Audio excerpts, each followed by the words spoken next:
Isn't that Robin? What's she doing here?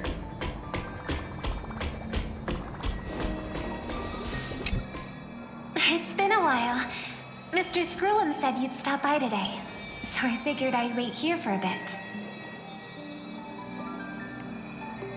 So this is the device for testing the divergent universe, huh?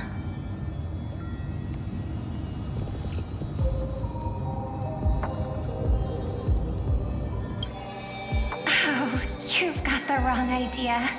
I may have taken some history electives back at Paperfold University, but I'm hardly the right person for scientific research. I'm here today on someone's behalf, to bring you a gift. Do you still remember the Holy Grail war we had back in Penacony?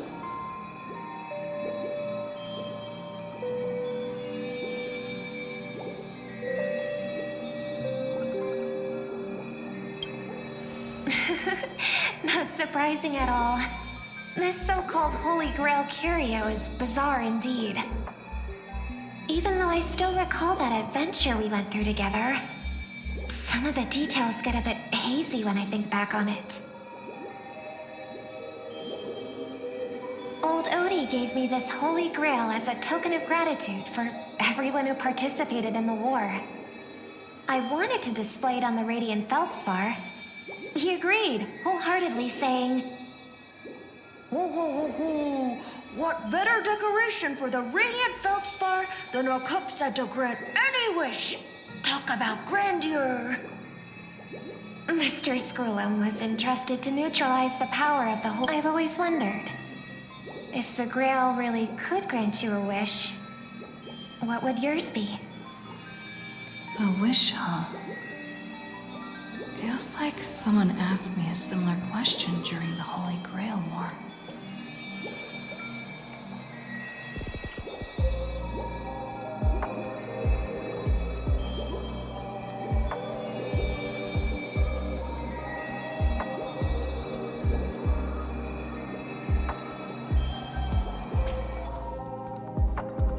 As Penacony's last festive superstar, she was once the center of everyone's attention.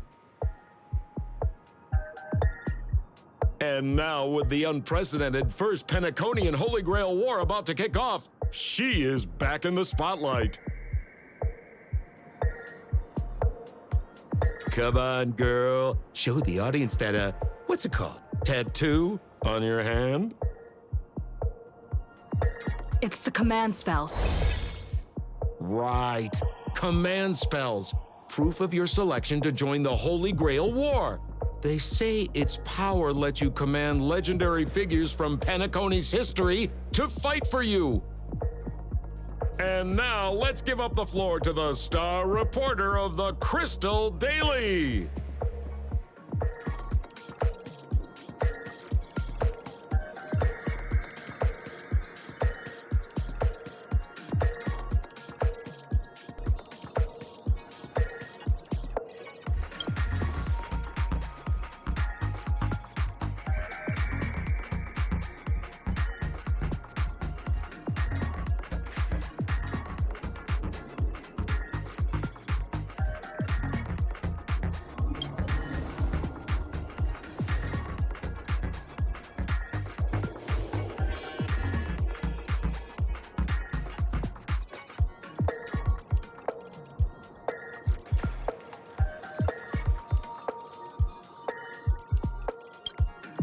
Oh, come on, girl. It's a rare treat for us Bellabogian folks to travel off-world. Running into an old friend on an alien planet. Ah, that's pure joy. Sure, the occasion might be a little weird, but don't tell me you don't recognize us. I promised Pitch Dark Hook the Great we'd record every thrilling moment of this trip to the planet of festivities for the folks back home. And here we are stumbling upon you being interviewed for the Penaconian Holy Grail War.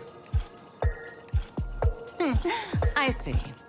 I was just wondering why someone else was taking my job, considering our channel secured exclusive rights to this interview and broadcast. Security! Clear the area.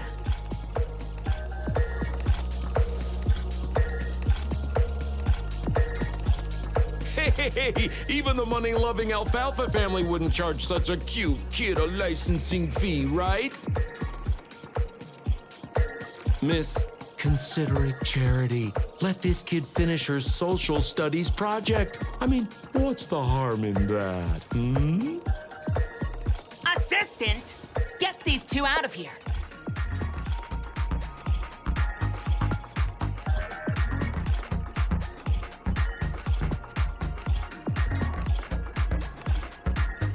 The Alfalfa family proudly presents the first Penaconian Holy Grail War. We'll be following the masters every step of the way, bringing you the freshest, most exclusive coverage. Before we continue our interview with the Nameless about the Penaconian Holy Grail War, let's cut to a quick commercial break.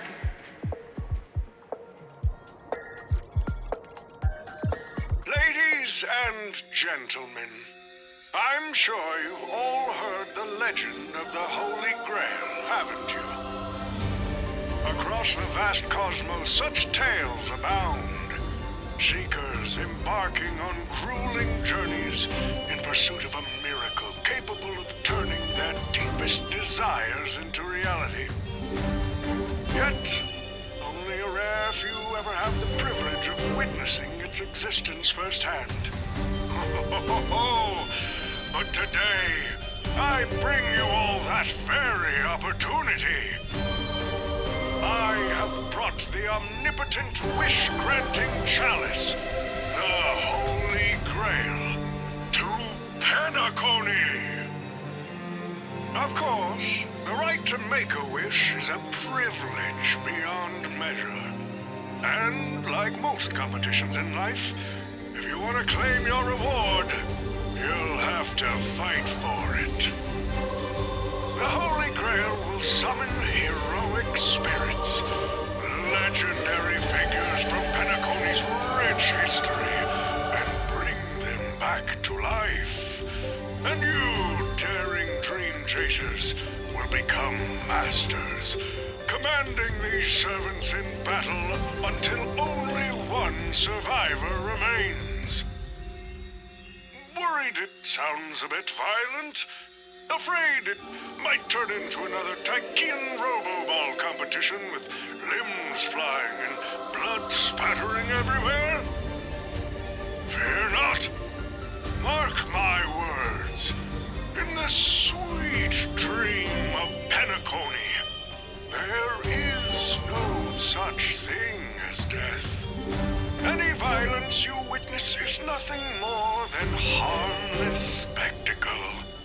The only thing real is the prize of having your wish come true. After all, this is the planet of chasing dreams. Here in Penacony, anyone with a dream in their heart has a chance to make it a reality. Now, brought to you by the Alfalfa family and proudly sponsored by Soulclad, the high-stakes battlefield where dreams are on the line. The first ever Penaconian Holy Grail War. Let the games begin.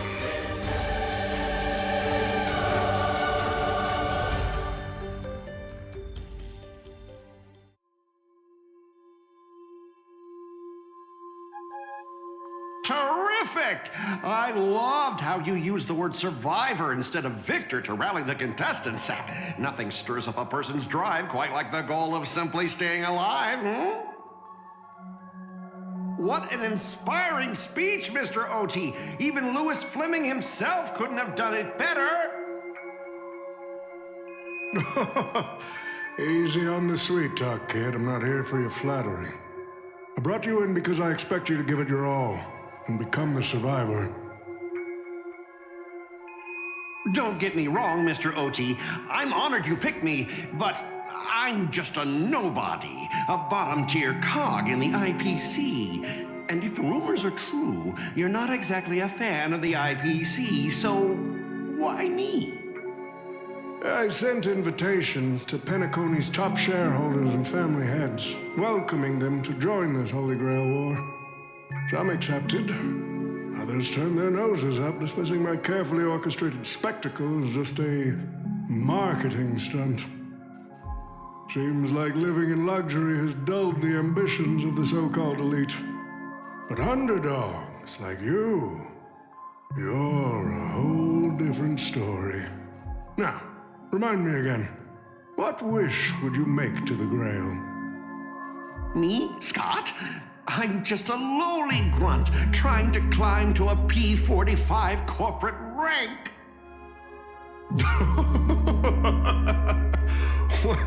What a delightfully mundane wish. You aren't even dreaming of rubbing shoulders with legends like Diamond or something. But compared to lofty nonsense like world peace, your dream is refreshingly grounded. So, the Holy Grail, can it really grant my wish? Of course it can. Kid, the command spell branded onto your hand is proof of your qualification.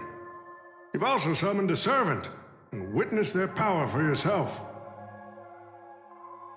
Well, we are in a dream world where ice cream talks, wine bottles sing, and instruments play themselves. A Grail that grants wishes and legendary figures resurrecting from history? Not so far-fetched here, I guess. But here's the bigger question. If the Grail is real, why are you sharing it? Why turn this into a show? Let's face it, if I were in your shoes, I'd keep it to myself, make my wish quietly, and get filthy rich. A sharp question, Scott. Let me put it this way.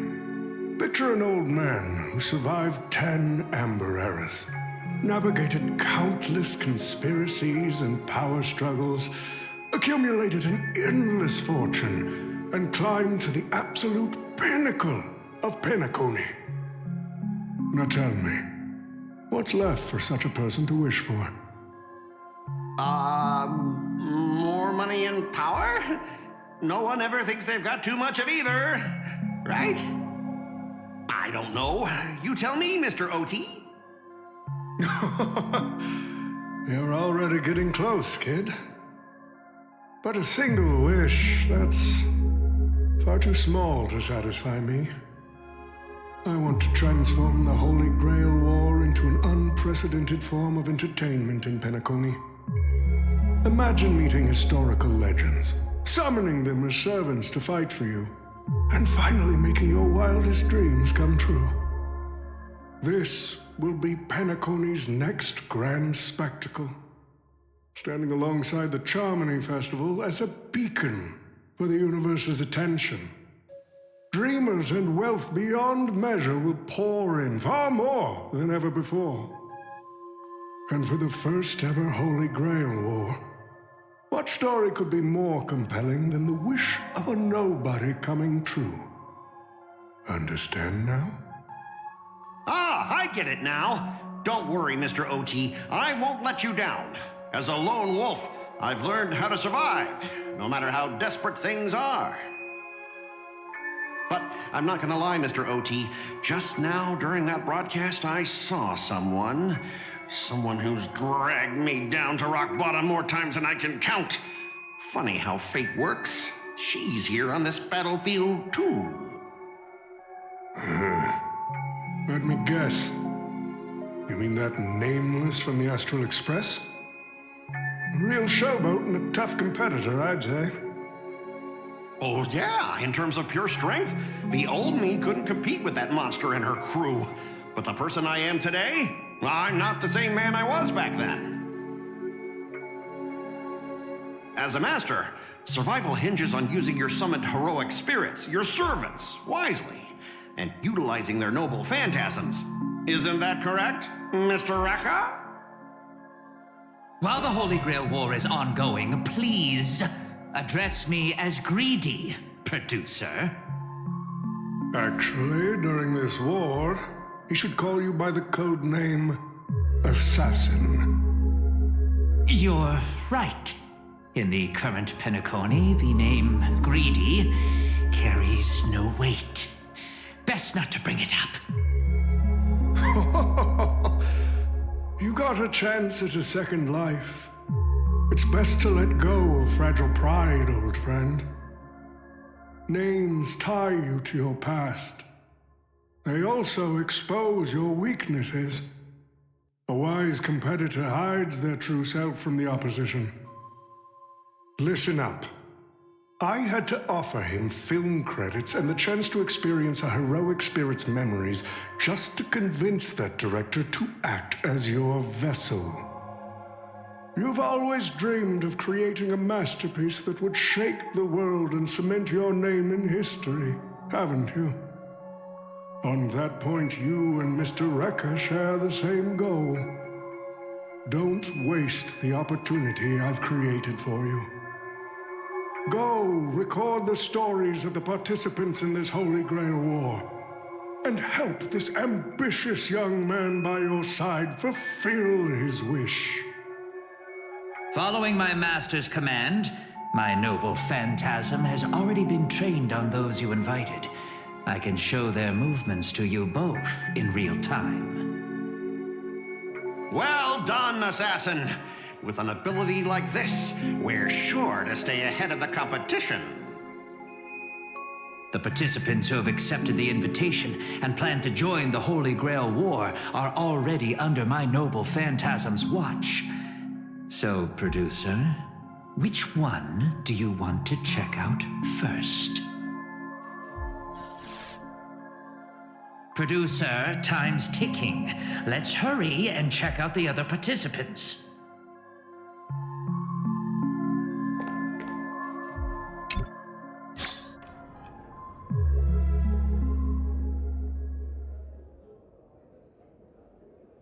But what's even more Penaconian is this omnipotent wish-granting chalice.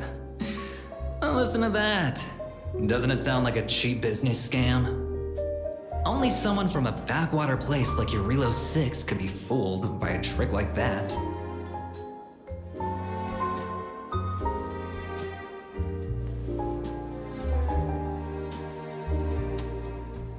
Madam Jade. Now don't tell me you're actually trying to figure out what kind of game this old man is playing.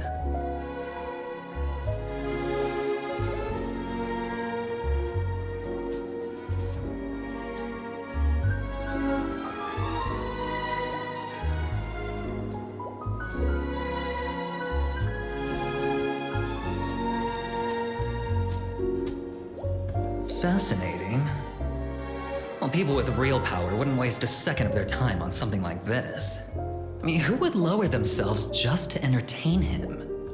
And if this so-called Holy Grail turns out to be nothing but a marketing gimmick, then things are gonna get really interesting.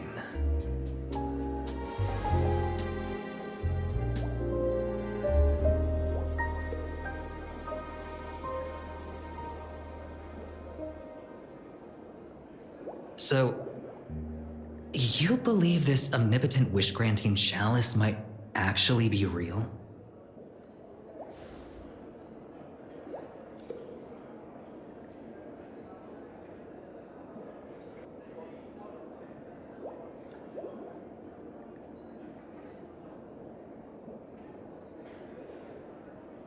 So does that mean you're interested in accepting the invitation?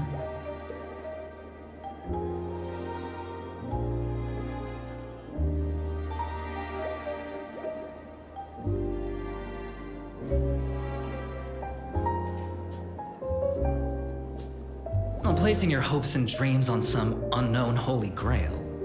It's like dousing yourself in oil and diving straight through a ring of fire. Doesn't look promising, but it'll be one hell of a show.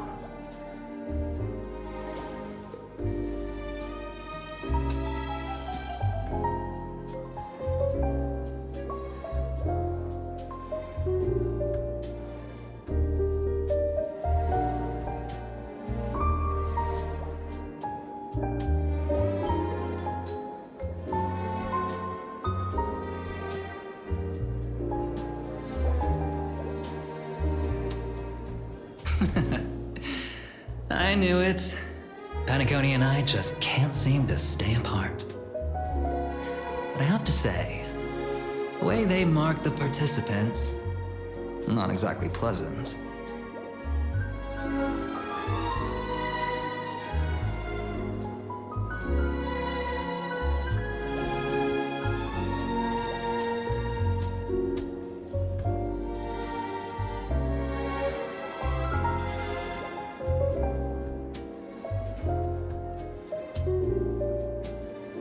As you wish. Wait, you're telling me the Strategic Investment Department is joining too? What's wrong, Mr. Scott? As a member of the Marketing Development Department, their reach shouldn't extend to you, right? That's right, Mr. OT. Besides, with you backing me up, even Louis Fleming... Let's just let Louis Fleming rest for now. Mr. Scott, the IPC is just one of many choices in this vast cosmos. Sometimes you need to fight for your own shot at greatness. I've got high hopes for you.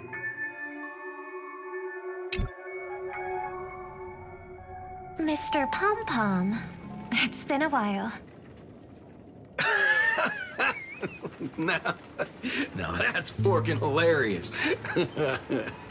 Girl, I know my identity's a little touchy, but here in Dreamflux Reef, just call me by my name, all right? It sure has been a while since we last saw each other. Not since that monkey raised hell here. How'd your agent even let a big-time star like you put on a street performance like this?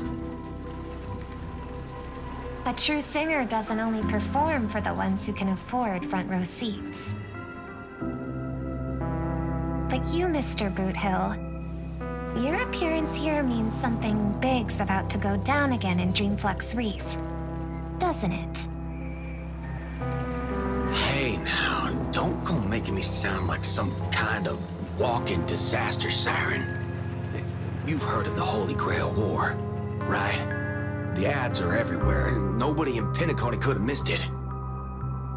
Wait, are you telling me you're joining the Holy Grail War? Oh, why do you sound so shocked? Am I not supposed to? That's not what I meant. Or maybe that is what I meant. As far as I know, only the family heads, IPC execs, and the Astral Express crew received invitations to this Holy Grail War. Basically, the decision-makers of Penacony. And ain't I Pom Pom, a member of the Astral Express? That's not what I'm saying. Relax. I'm just messing with you. For some reason, that old man went and sent an invitation to Dreamflux Reef, too. Micah figured things might go down the same way as they always do. The folks up top have their fun, and the people below take the hits. So, he sent me the invite. Said I might be interested. I see. So Mr. Micah's asking for your help in his own way. Makes sense. I mean, after all, I'm a two-time hero of Penacony. Sunday, the monkeys. Daggum my stupid mouth. Why'd I bring that up? Sorry. Listen, I don't care about any muddle-fudging Holy Grail, but a Holy Grail War. Now that sounds dangerous. Yeah. I get that feeling, too.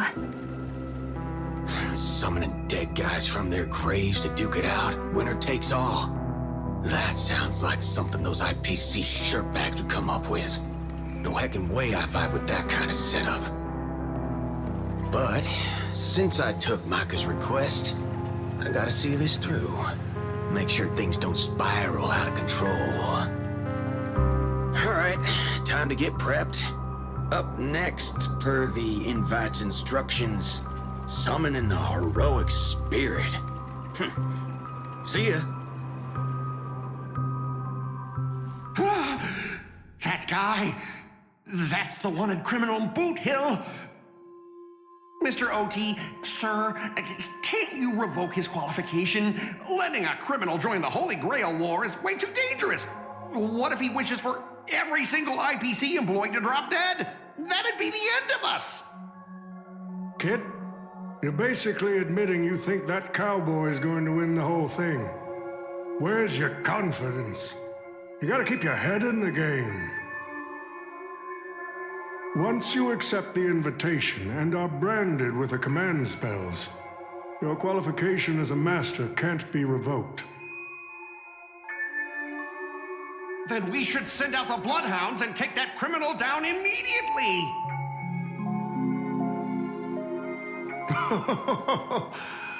But Mr. Boothill wasn't wrong, was he? He saved Penacony twice before. If we jump the gun and hunt him down now, that wouldn't be very tactful. Why are you so scared of this guy, Scott? Let's just say there's some personal history. He's got a particularly brutal way of handling my department's people. Oh, and isn't this your perfect shot at vengeance? Win this war, and you can bring that cocky cowboy crashing down yourself. Don't worry, Mr. OT. Forget a small fry like Boot Hill. If the traps are set right and the schemes are airtight, even Louis Fleming wouldn't be able to escape. Good. That ruthless streak of yours reminds me of my younger days.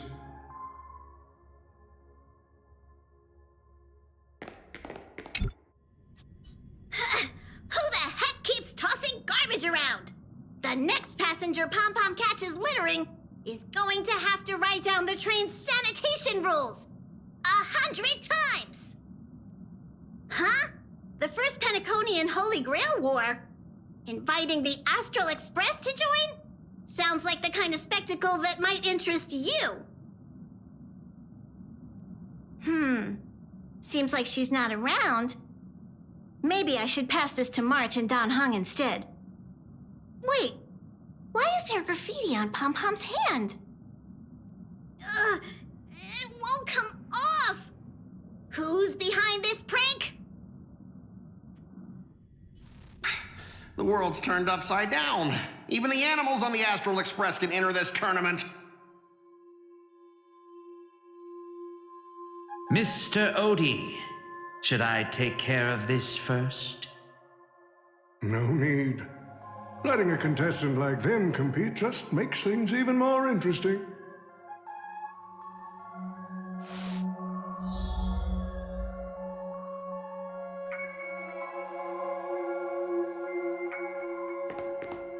The stage is set, and the characters are all in position. But, Master, for you and me, this Holy Grail War comes with a few complications. Yeah, the competition this time is no joke. No, what I mean is, if you look at the backstories of the participants, they generally fall into 3 categories. Those who are in direct competition with your department, those who have a personal grudge against your department, and those who see you as their sworn enemy. In other words, from a narrative standpoint, every single participant we've identified so far is likely to target you first. It's us. You call that a complication? Like I didn't already know everyone here has a bone to pick with me? A little personal wisdom. Not everyone is your enemy, kid. Learn to separate conflict of interest from personal vendetta. And the key difference? The first one can be negotiated. The second? Not so much. So, if I were you... You'd deal with the personal vendettas first. Much appreciated, Mr. OT. I'll keep that in mind. What a poetic twist. Old rivals, now destined to settle the score on the Holy Grail Wars stage. Lucky for me, I drew the best possible card. Assassin. With your noble phantasm, we should have the upper hand. That said, knowing your opponent's next move isn't enough. It's like having a script but never actually shooting the film. Let me remind you, Master, your least favorite Nameless is preparing the ritual to summon a servant right now. Nameless, I gotta take care of you first. Can't have any loose ends hanging around. Next up is the moment we've all been waiting for. The Nameless will step into the summoning circle, chant the spell, and summon one of the greatest souls in Pentaconian history. Who will it be? The legendary Dreamweaver Glocks? Or perhaps the first Bloodhound? Let's find out! The stage is set. Now step into the summoning circle and begin the ritual.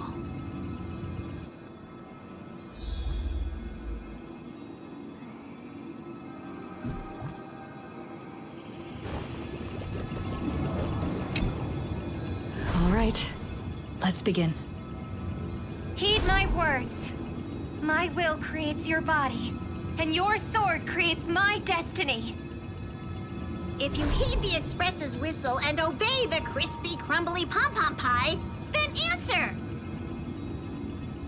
I have not come to bring all the good in the world, but I am fated to perish, defeating all evil in the world. 7 souls flowing from the Ember Lord's stony heart.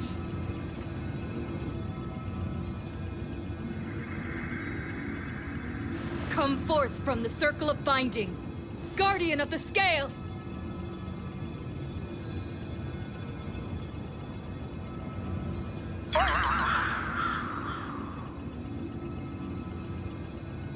So, where's the servant?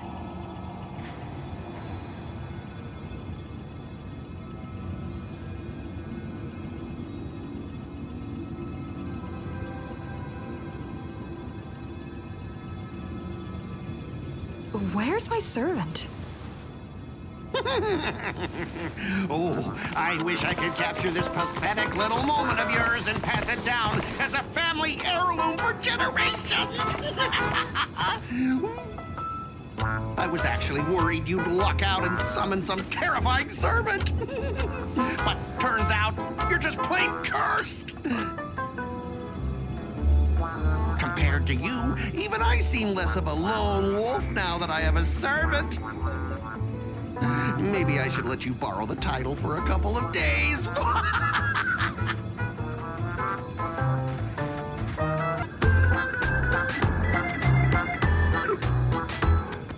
Scott? You again? Why is it always you? What? You think I came all this way just to get payback? Oh, don't flatter yourself.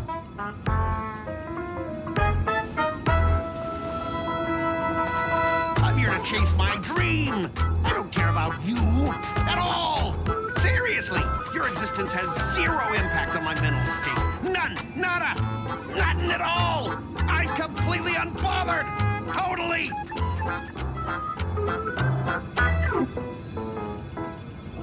Let's not waste time. Your summoning ritual just flopped. This is the perfect moment to serve you every ounce of humiliation you once dealt me, with interest. But hey, I'm a fair guy. Since you failed to summon a servant, I won't use mine to beat you either. Boys, go get 'em.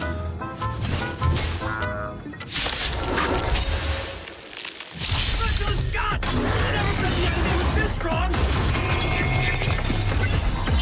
Get out of our league!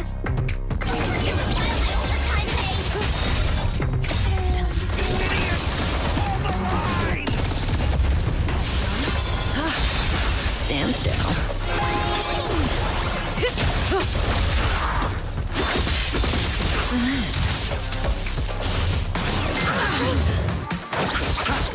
Stand still.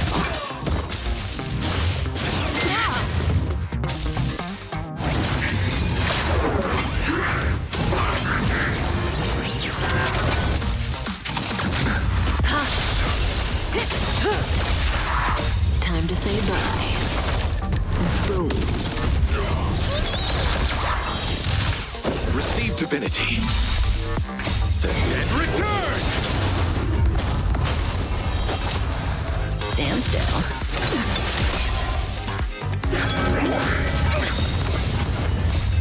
We can do anything!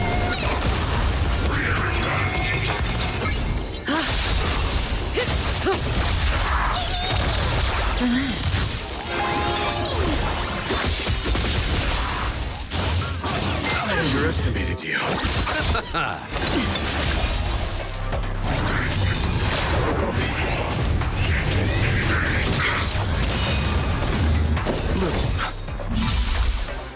Thus our fates become one. Time to say bye. Boom.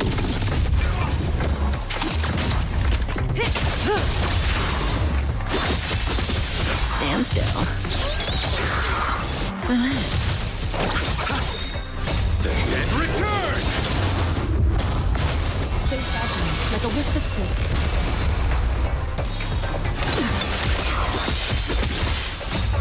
We can do anything! These useless mooks are even worse than I thought. Anyways, just fall back for now. Scott, that's all you've got? Guess it's my turn to hunt you down now.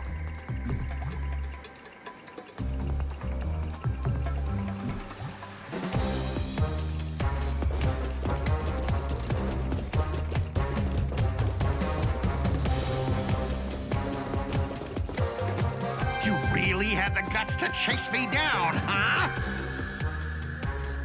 What a shame. Your holy grail war ends right here. Target is in position. Ready, assassin? Ready to roll, producer. A blood-splattered interstellar slasher comedy. Action! What are these things? Just some disposable extras. Watch your mouth. Very valuable to me. Revolution. Stand still.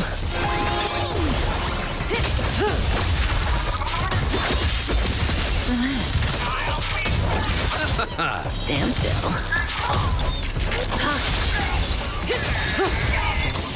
Time to say bye.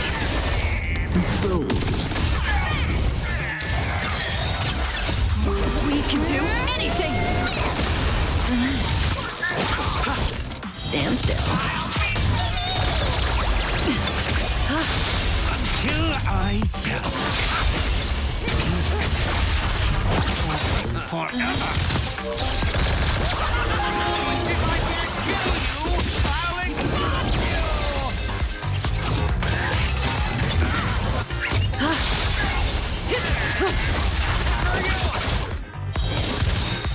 Time to say bye. Boom.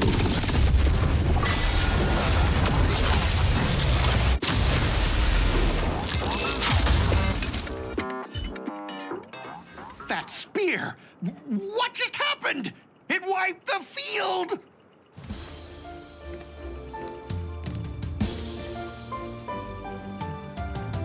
Don't tell me this guy's your servant! Assassin, do something! Someone's crashed the set, producer. I'm not built for frontline combat, and that guy is bad news. So, how about we take the smart approach and run?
Come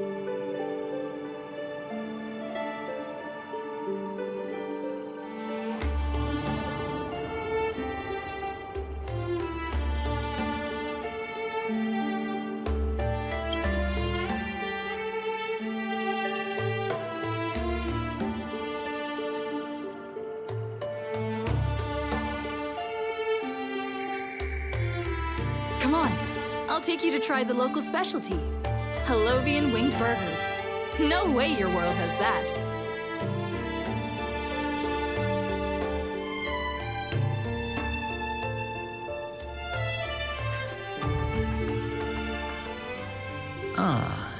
I've always been a gambler, teetering between bad luck and incredible fortune.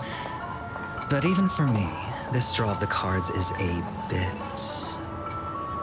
Still, I have to say, I kinda like your servant. A partner who plays by the rules and knows his boundaries. I'd take that over you schemers any day. At least he's trustworthy. Oh, no doubt he's an incredible servant, but... who exactly are you in Penaconian history?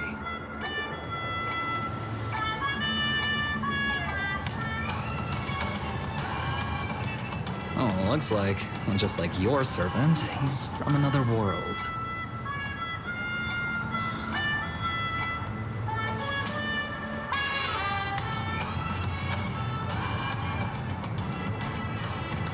Oh, forking hell. So, 2 outsiders summoned 2 more outsiders? What kind of xenophobic Holy Grail war is this?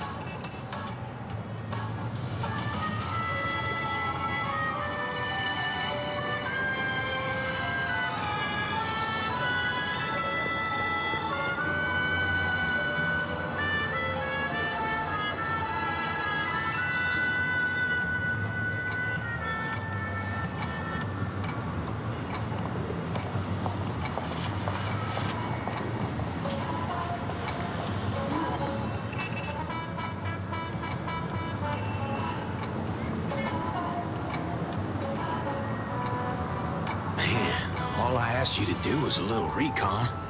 How'd you end up looking this beat?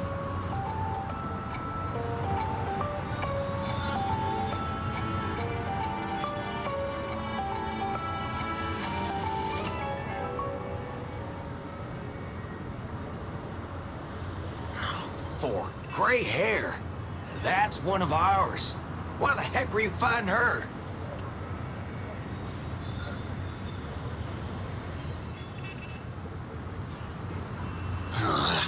Guess we'll have to clear up that little misunderstanding when we meet. Huh? You said her heroic spirit is like you guys.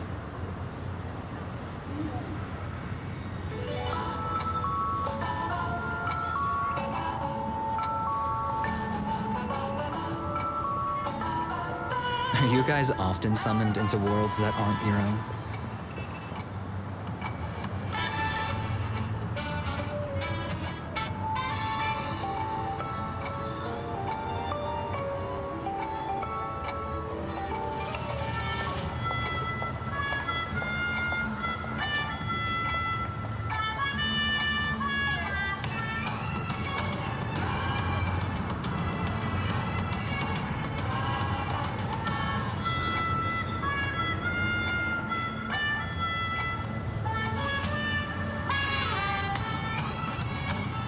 Okay, what do you mean by a wrong Holy Grail War?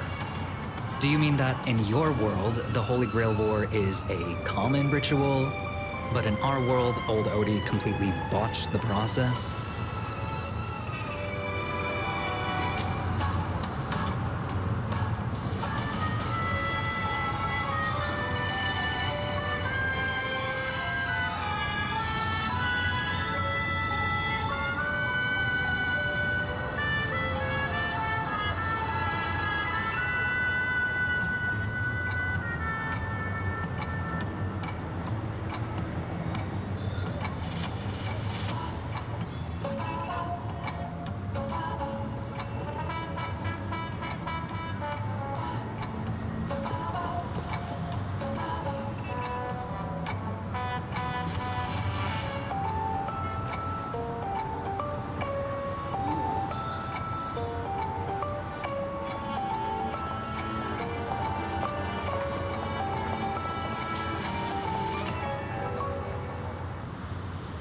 makes things simple.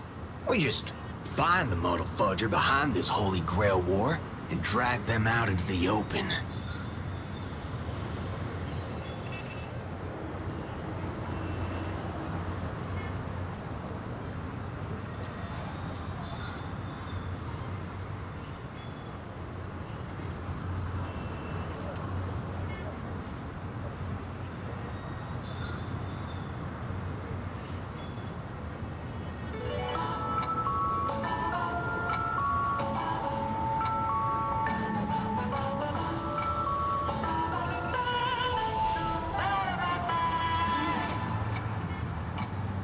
She's texting me now.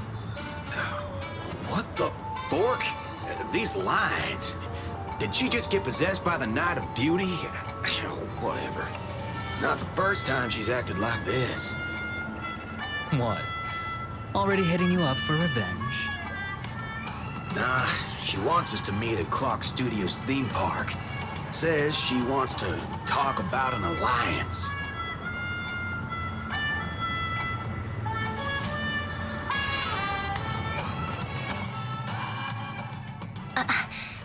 I thought a heroic spirit would look... I don't know... more special? This isn't quite my true form, but I'm afraid this is the only way I can appear before you. Summon at your request. I am... Castor. I would of course prefer to be honest with you, but every time I try to say my own true name, it turns into this. Dissonance? But that's your name. It was.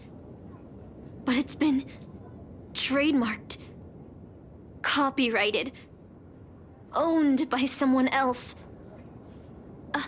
I'm sorry, Master. Just call me Robin. I'm not used to being called anything else. Miss Robin. I'm sorry if this isn't what you were hoping for. I'm just a faded star from the age of dreaming. A piece of dead skin in an industry that sheds its past without a second thought. I was brilliant. Once. Who was I? Well, maybe you'd find the answer buried in some old, forgotten magazine. They used to call me the Eternal Silver Screen Beauty. The golden note of Shipei's legacy. I've had even more names. But ever since I first stepped into the limelight, I've never had my own. Not even in death. Not even now. When I've been dragged from the grave to perform on this new world's old stage. Every time I even try to speak my name, it gets drowned out by that cursed dissonance. But it's my name. My name. Mine.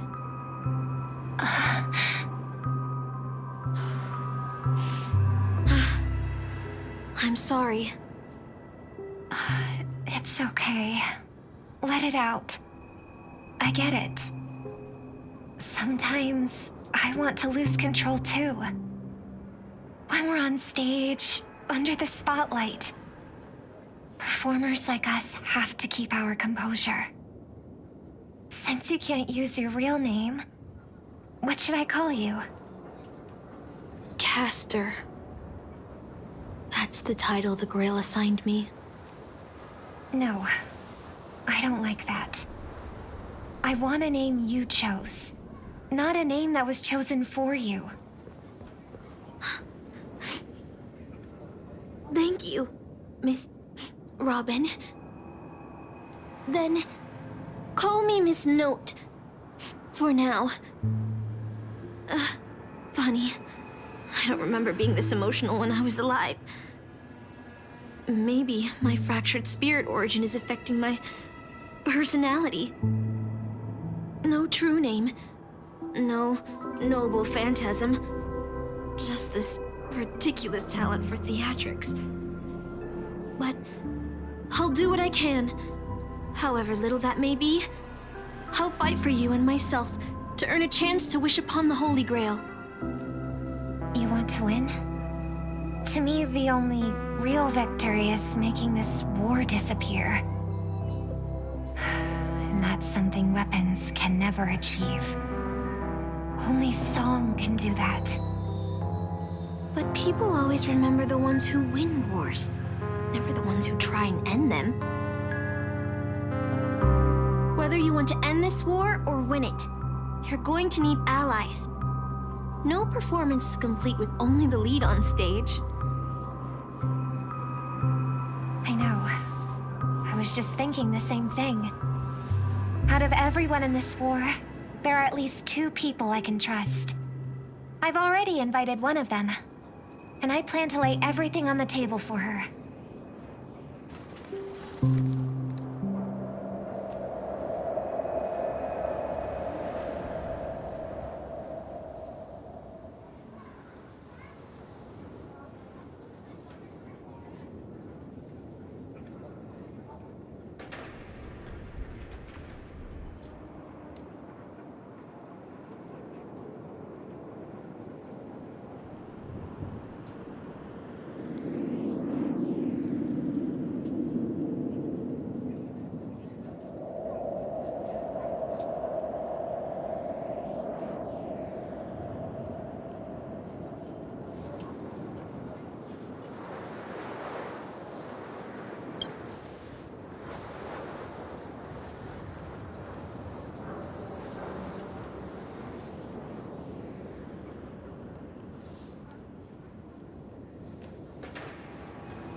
All right, enough about that.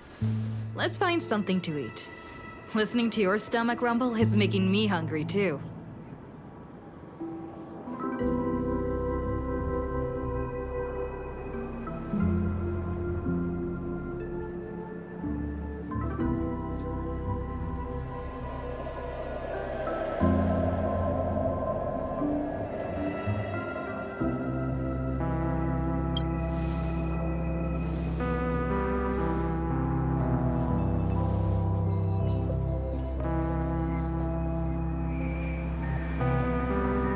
Almost there, Saber. Up ahead is the Dreamscape fast food restaurant.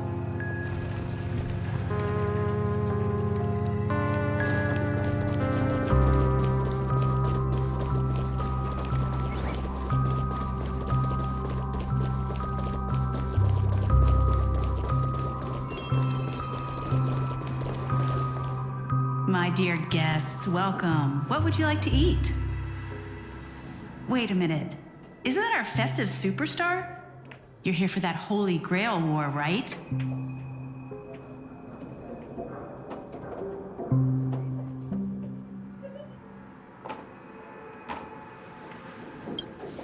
Oh, please. This is Dreamflux Reef, and news spreads like wildfire in this place. And this must be the heroic spirit you summoned, huh? Dare I ask, miss? Which famous person from Penaconian history do you represent?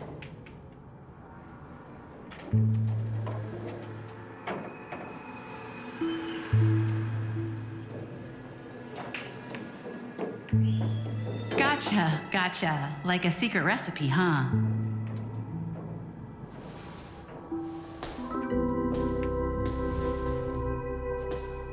If this is your first time in Dreamflux Reef, I highly recommend the Halovian Winged Burger. It's a burger you won't find anywhere else. Our store only uses pure organic ingredients sourced from the Memory Zones farms. The soil they're cultivated in is free of harmful emotions.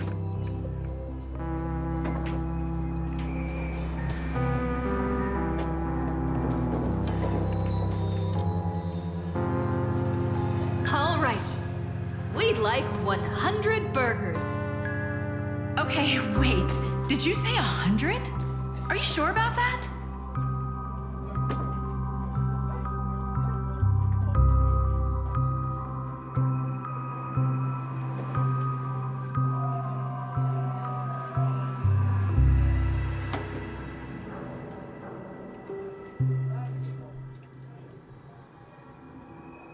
lady next to me needs to replenish some energy. With so many Holovian wing burgers, it'll take a little time to prepare. Please be patient, folks. So, Saber, what wish would you make to the Holy Grail?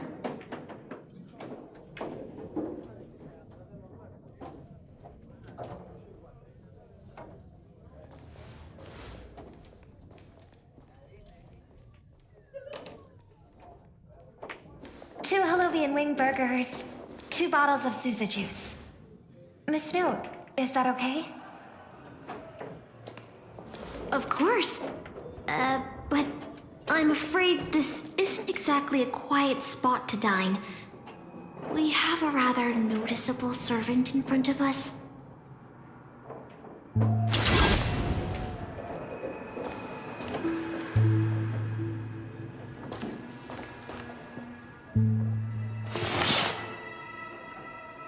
It's been a while.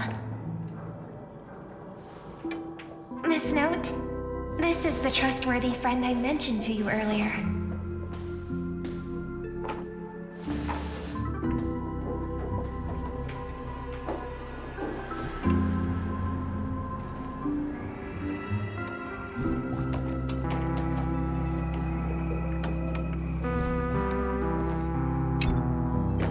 Excuse me. Could you please put their meals on my tab as well? Also, make sure we have a quiet dining experience. No interruptions from the other guests. I'll leave an extra tip for that. Thanks. All right, you can rest easy. No one's gonna bother you while you're eating. Miss Servant, over there? Could you turn down the murderous look? If your hand's always on your sword, I'll have to step in to protect Miss Robin.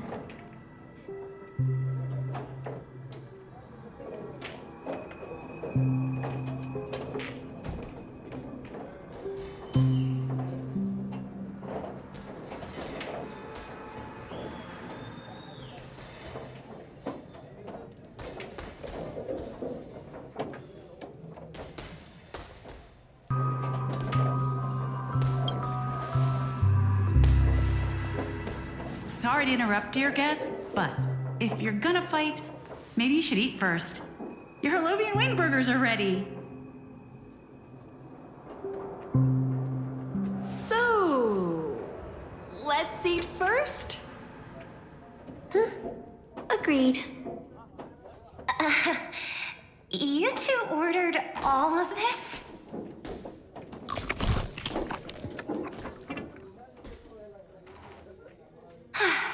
It seems they've all calmed down after eating. The dinner table really is the best place for diplomacy.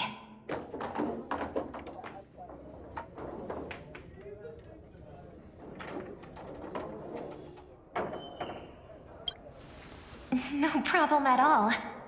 I love seeing people smile after they're full. But your servant's appetite is truly impressive. Miss Saber, I don't remember anyone like you in the history of Penacony.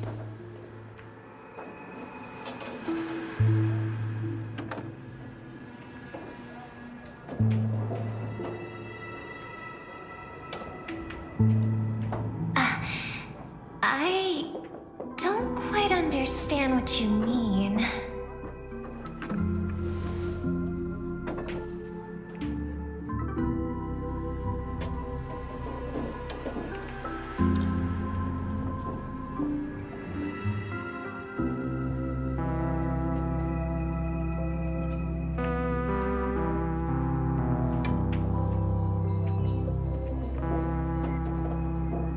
Forgive me for asking such a naive question, but what exactly are you heroic spirits?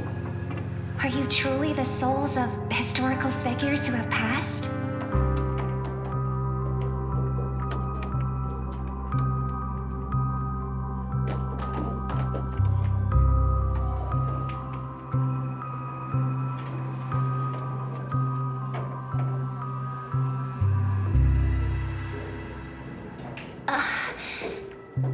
magical energy, noble phantasms.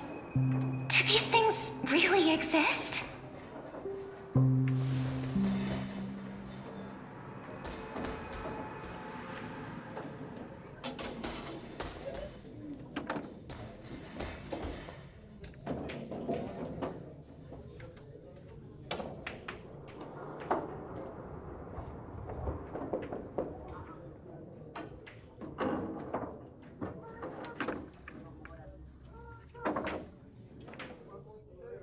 In life, I wasn't anyone special, so I'm quite surprised to have been summoned as a heroic spirit.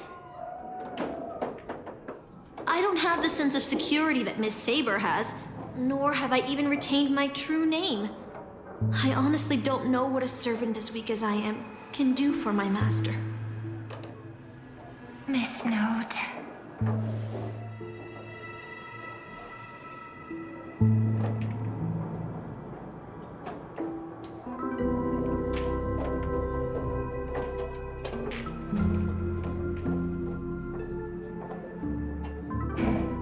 Well said. My brother once told me that Penacony is a land of empty legends and no true heroes. To him, the historical figures of Penacony, the legendary heroes, are all just half-truths. Images created by later generations, like products in a store window. Even their dreams turn into reality TV prizes. But at this moment, whether it's the otherworldly Miss Saber or the historical Miss Note, I'm certain you both are more real than that. And not just some commercialized product. Master, thank you for your comforting words. But in my current state, with my true name sealed, and not to mention being an enemy of that saber, I fear it would be difficult to protect you in front of other opponents, let alone help you achieve your dreams. I'm the last remaining head of the Oak family, a chord master of harmony. I'm not as fragile as you think. And as of now, I no longer have a wish to entrust to the Holy Grail. Master, what exactly are you saying? If you no longer have a wish to entrust to the Holy Grail, why did you accept the command spell, step into the summoning circle, and call me here? I joined this game, held by old Odie, with mixed feelings. Because at first, I did have a vague idea in mind. My brother once summoned a higher power to intervene here for his own wishes, hoping to turn Penacony into a utopia in dormancy. He failed, and now must walk the road of atonement. But the impact of his actions still lingers in the hearts of the people of Penacony. I wanted to use the Holy Grail to erase and heal those scars, to make up for my brother's mistakes. But now I realize I was wrong. Summoning Miss Note to the present world showed me that the Holy Grail does possess some sort of power. And entrusting my vague, unclear wish to an unknown entity would lead us down a very dangerous path. Regardless of my intentions, my wish is still selfish. It's no different from my brother's wish. I'm sorry, Miss Note. But the moment I summoned you, I realized my true feelings. The people of Penacony are not so weak that they need Enna's dream to save them. I shouldn't ask the Holy Grail for anything. What concerns me more is... what exactly does old Odie want to use the Holy Grail for?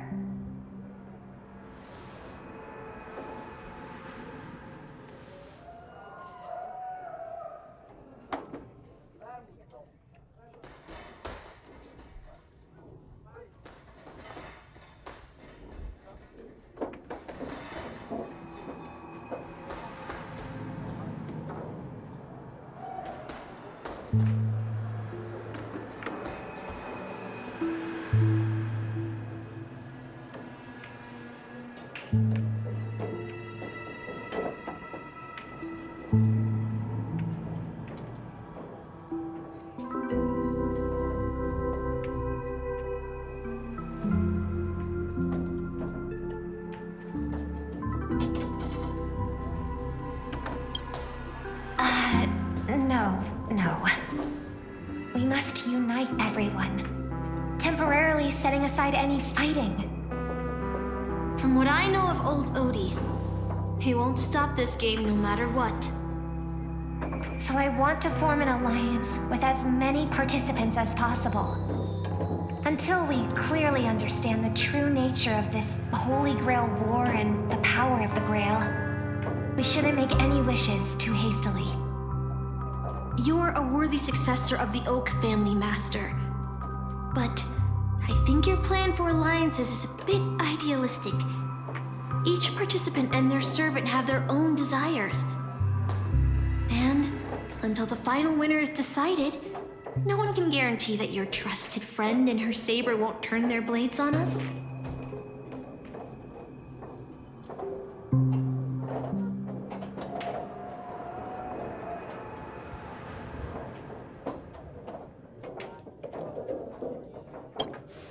But, for now, I'll follow your lead. However, if the situation changes when trying to form alliances with other servants, I'll make my own decisions. Huh? Boothill just sent me a really long text message. I got one too. Was it a mass text?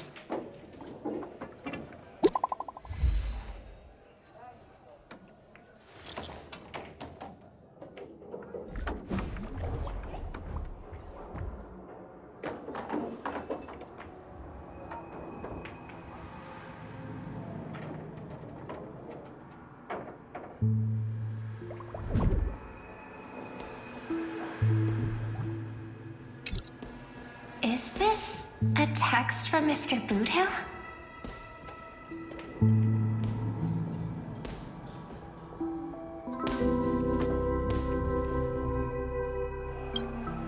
Huh? You've already figured out how to automatically translate his swearing in your head? Wait. This absolutely isn't from him.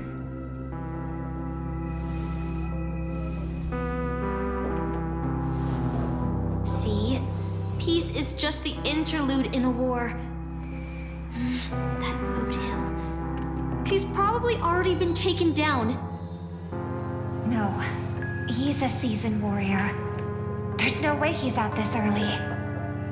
But someone must have gotten their hands on his phone and is using his identity to lure us to Clock Studios theme park.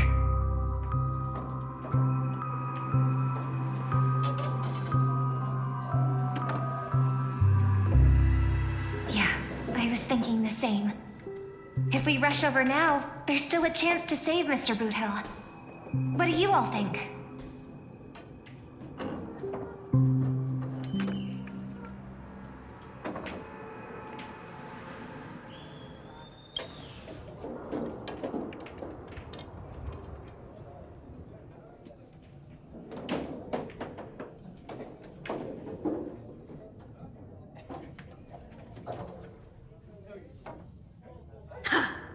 Then let's head out!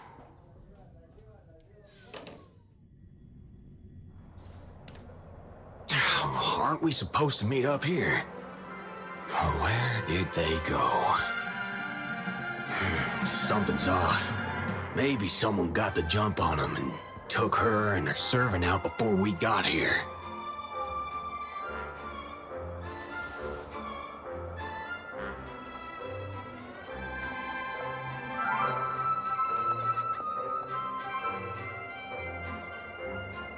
Or maybe our old friend is concerned about an IPC employee showing up. So they're lurking in the shadows to assess us.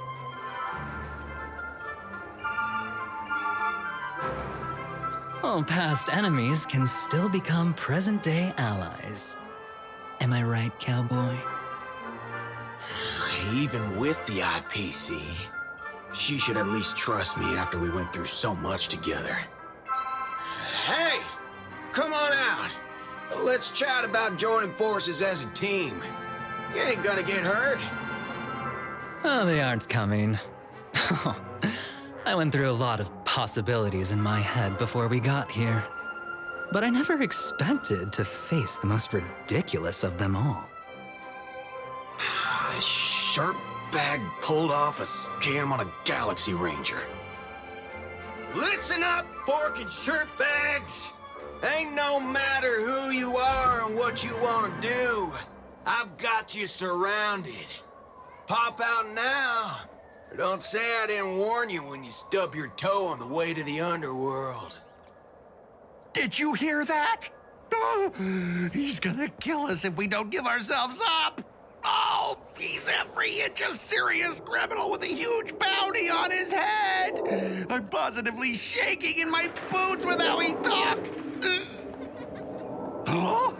Wait, isn't that Mr. Aventurine of the 10 Stonehearts? Why is a criminal wanted by the IPC walking around with an IPC executive, Sir, if that blasted cowboy's got you kidnapped at gunpoint, just give me a blink. Or maybe you two are actually friends? An IPC executive secretly in cahoots with a cosmic fugitive. Assassin, you've got to grab this awesome scene on film. Oh, your servant is Mr. Rekka. No. Wait, now that I'm looking at him, there's something off. Hey, you know him? The guy in the IPC uniform next to Rekka? There are more IPC employees who know my face than there are grains of sand in Sigonia's desert. You think I can remember them all?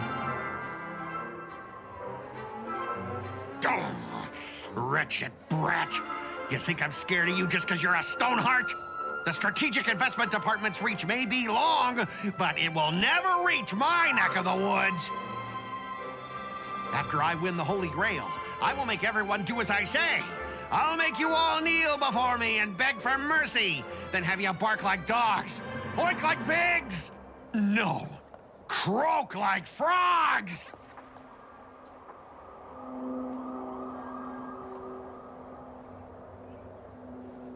So old Odie even sent invitations to your department?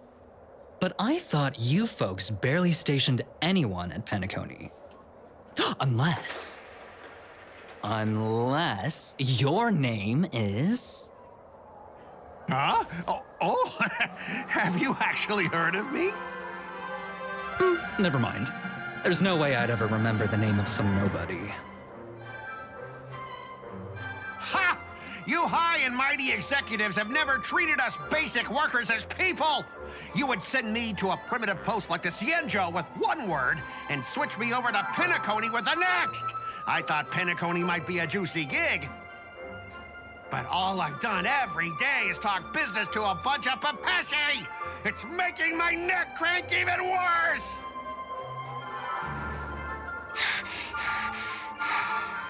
But hey, all of that'll soon be a thing of the past. Aventurine, I'll replace you and become the new Stoneheart of that name. Assassin, use your noble phantasm to bring me victory. Huh? Do I finally get to see this shrimp servant in action? Archer, get ready for a fight.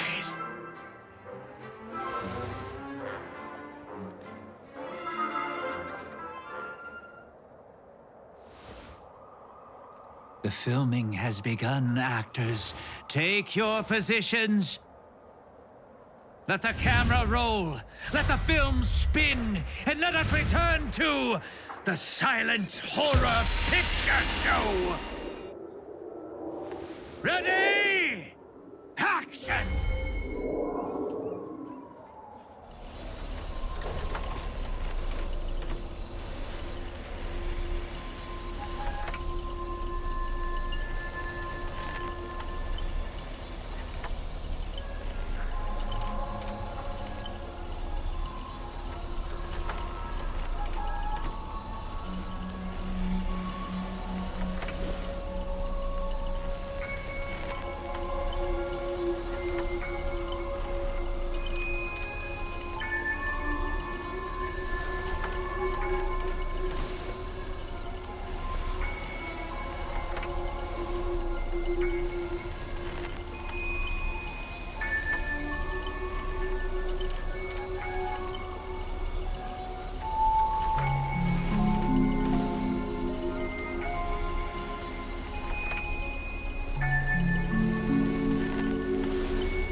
always wanted to see you people like this. A bunch of idiots subjected to my every whim.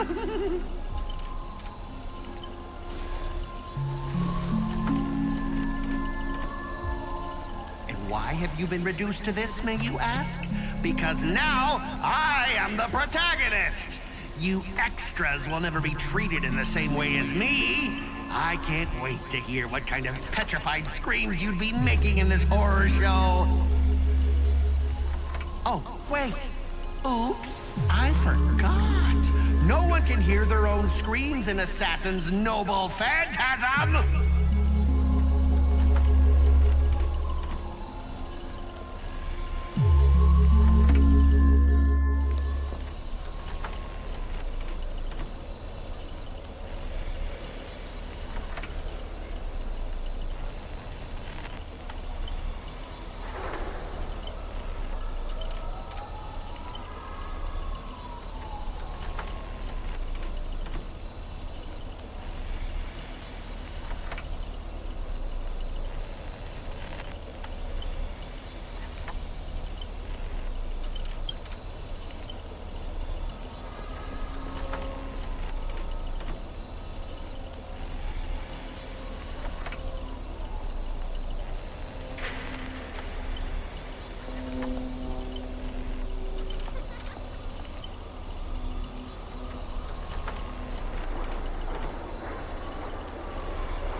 You want to leave after entering Boss Scott's turf?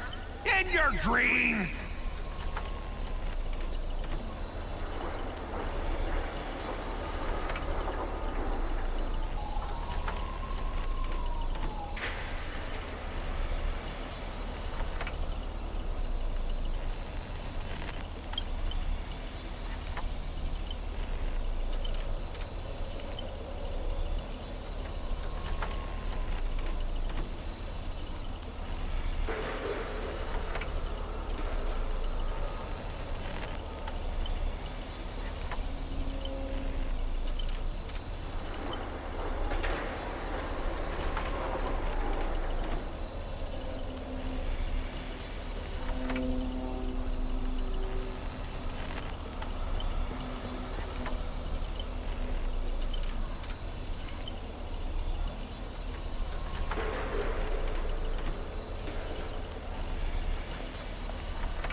Supporting characters with no voice dubbing shouldn't waste the audience's time with your lines. Ready! Action!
name slip like that?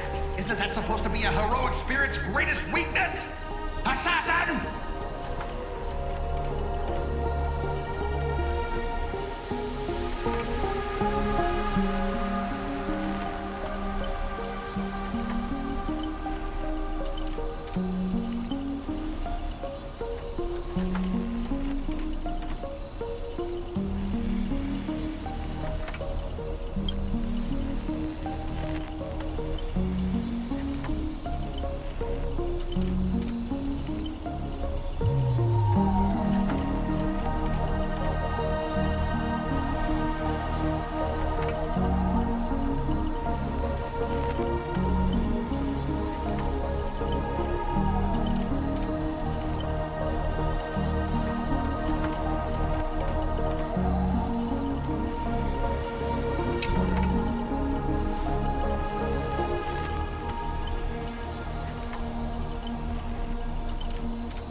Trying to run? Did I, the protagonist, ever give you permission to run?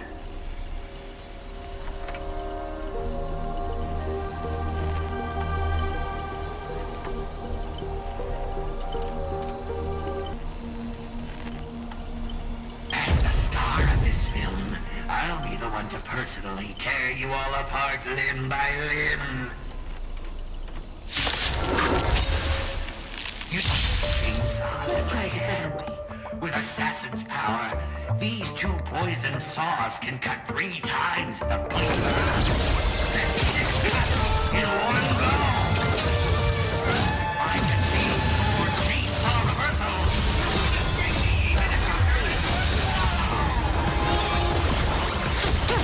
All life be revealed. Stand still. Relax.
Greedy? Is this what you meant by giving me more power?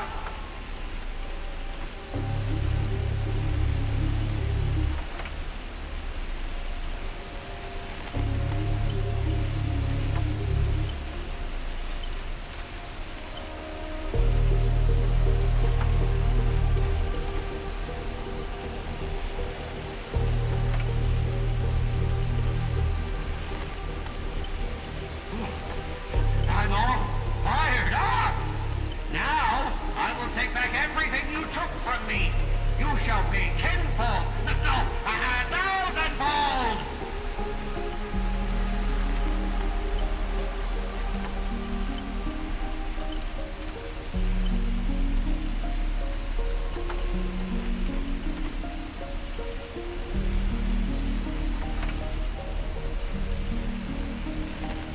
Private disagreements? You ruined my life! You made me bark and oink and face into motion, moving from one puny post to another in the cosmos, in despair and misery. And this is what you call it? Private disagreement? You and your little entourage of extras. You won't get to be cocky for much longer. The power inside me is breaking out. Trying to be free. 1 Scot, 2 Scots, 3 Scots. My scalp is scratchy. 2 got stuck in there.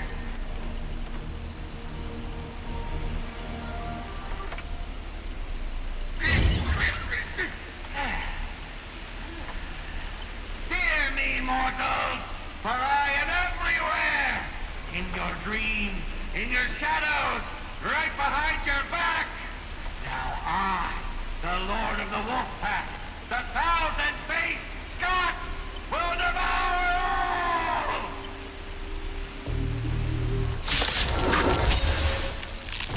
Seven ways to end your lives. Let me show you the overwhelming strength and wonder!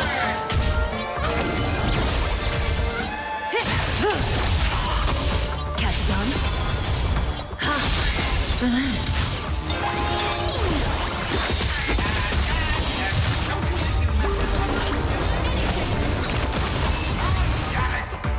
We are gathered here today to commemorate the many Scots who have sacrificed their lives again and again. Well, if those deadweights weren't dragging me down, I'd have won ages ago. The true lone wolf walks alone. Only weak rabble sticks together. Coward! You've been hiding at the back all this time. Even my eyelashes did more work than you.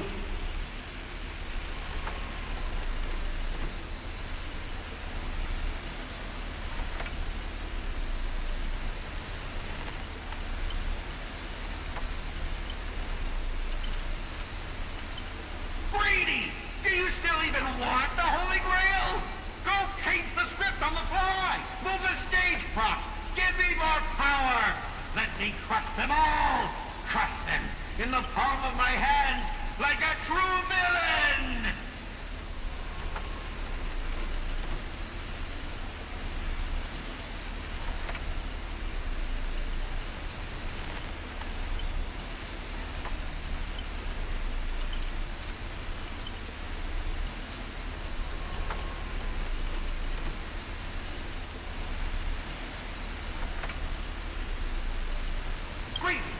You trying to betray me? Don't forget, I am your master! With my command spell, you'll have to... Ribbit, ribbit, ribbit,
foe! Is there not a single ounce of love or compassion in your heart, Ribbit?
As long as Miss Robin is safe, you can do whatever you want with me, Ribbit.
consciousness into countless fragments in the previous battle, just like what happened to Miss Robin.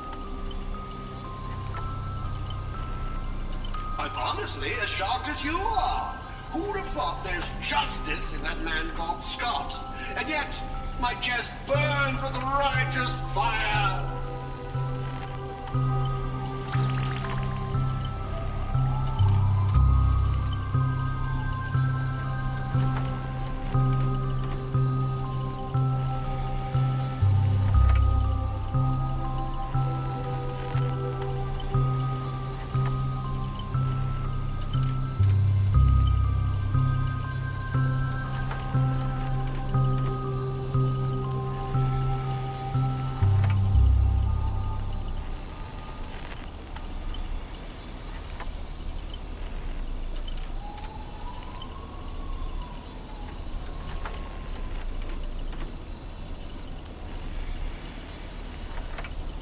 Then, I thought, what if this is all part of Scott's plan? What if the evil side of him is lying in wait within me, ready to spring to action at any moment? I want to go with you to save the other Miss Robins, and I also need someone to kill me if Scott ever takes over my body.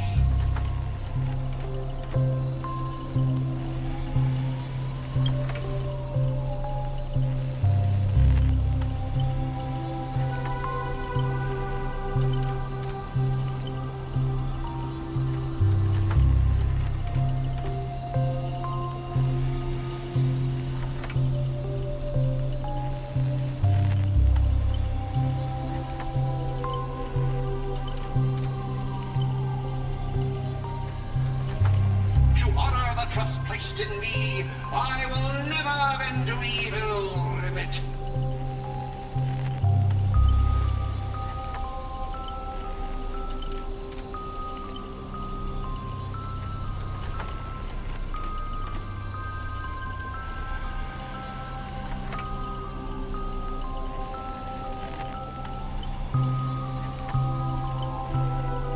Ribbit, I'll prove my justice with my actions, Ribbit!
With all of you.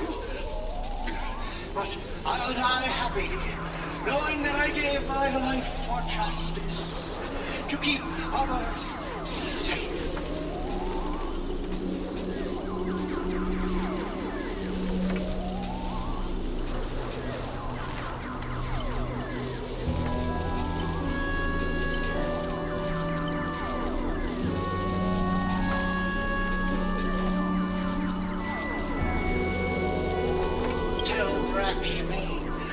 The night we broke up, I lied to her.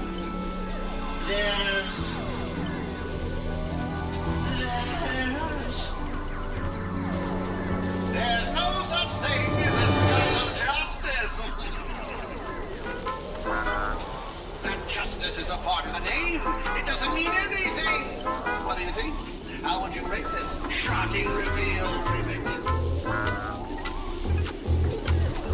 Director, heal me up! That worked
Let's try it this other way. We can do it! Catadons. Stand still. Time to say bye. Boom. Stand still. And return!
Archer, as my servant, you'll come with me, right?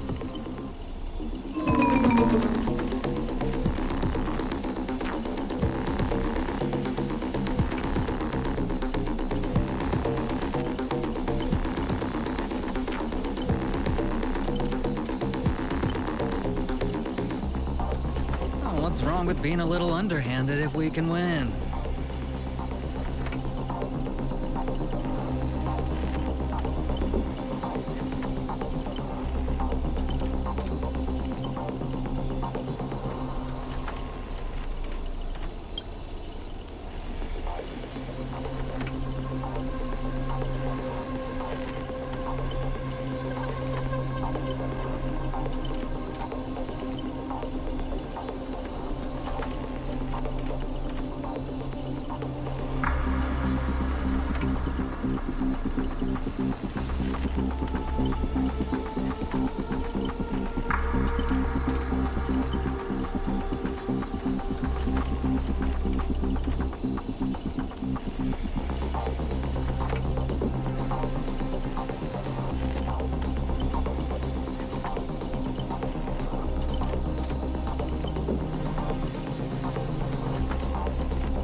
So you still refuse.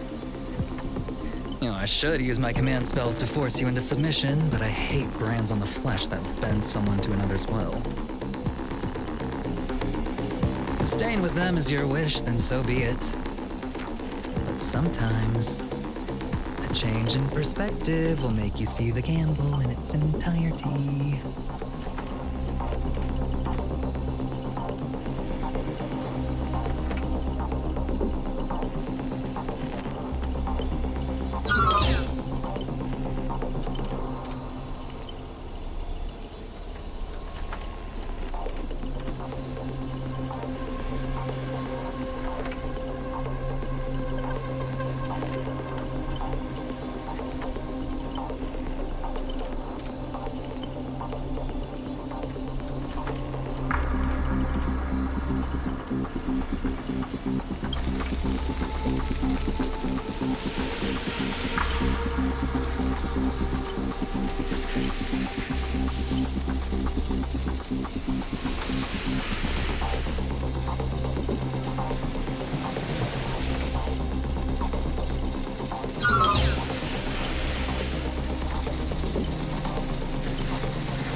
Say bye. Boom. Time for revolution. Relax. Thus our fates become one. All life will reduce. Stand still. Relax.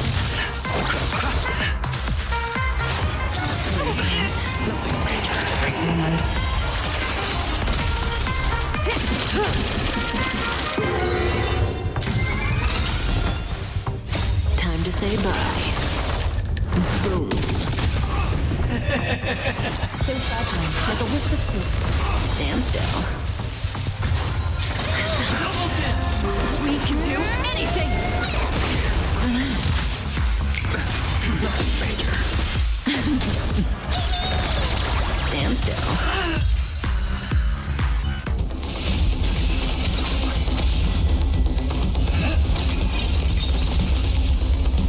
Are you seeing the enemy's position now, Archer?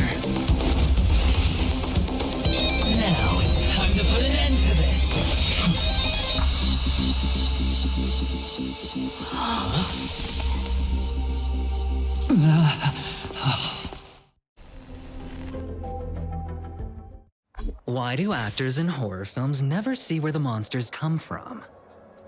Why do monsters keep popping into the frame as long as the film is rolling? It's because the true monster is born beyond the set. The director's lens is the real cradle of terrors. Your presence concealment skill is simply a manifestation of the theatrical rule that characters in the story cannot see the cinematographer filming behind the lens.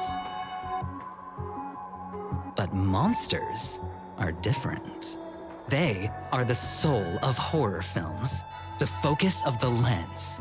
Their line of sight is always fixed on the camera's position. That's why only Scott, the man playing the monster, can see you. You win. I concede.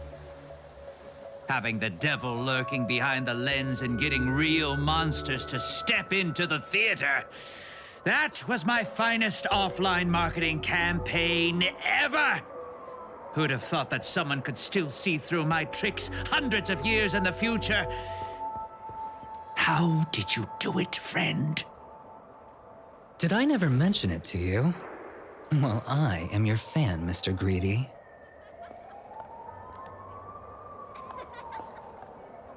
A director of flops from centuries ago, catching the eye of a big shot from the strategic investment department.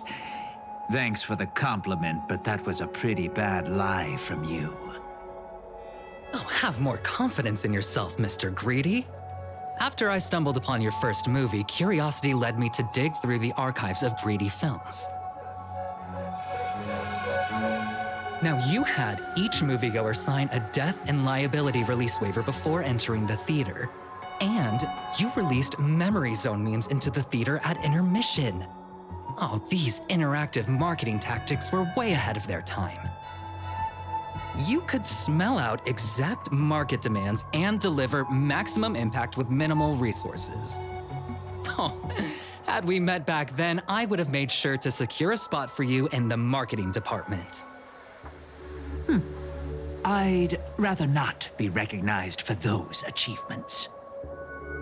You could have been rolling in riches. But you poured everything into filmmaking to create something you loved. You're a director worthy of respect for that alone. But what you've done is unforgivable. The watchmaker said almost the same thing to me back then. But like I said, I concede. I have no talent and can't create true art. I've come to terms with that after dying. Then could you tell us old Odie's plan? If he truly wanted to achieve his wish, he could have easily hired a few masters to stage out a variety show with a rigged outcome. But he deliberately gathered a group of uncontrollable individuals to participate in a Holy Grail war that might never even happen. Mr. Odie gave me a backup plan before I came here. When I lose, I'm to humbly admit defeat and invite everyone to the Grand Theater. Mr. Odie and the Holy Grail will be waiting for you there. You'll hear all the answers from him. And you, my fan, this little behind the scenes is just for you. I believe the reason Mr. Odie reached out to you all is simple. You'll bring in higher ratings for this show. There's nowhere in Panaconio more fitting for a grand finale than the Grand Theater. Oh, Mr. Boothill, why are you looking at me like that? Didn't expect someone like you to be that fudger's fan.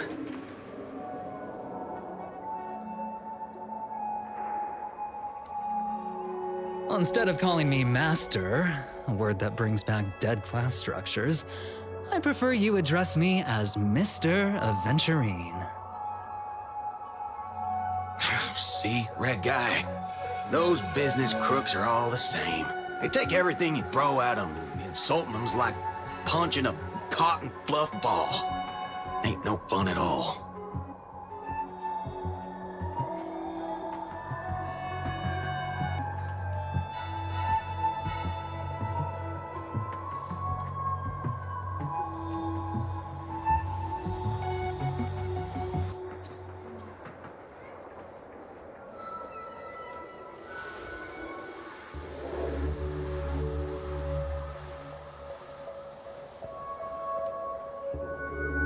I'm going with you.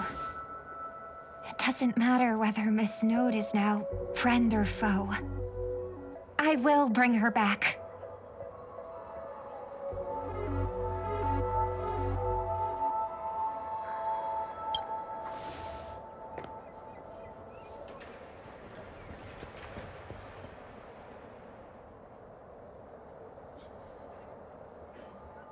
Oh, by the way, I think I forgot to ask. Mr. Boothill, do you know which department Scott's from?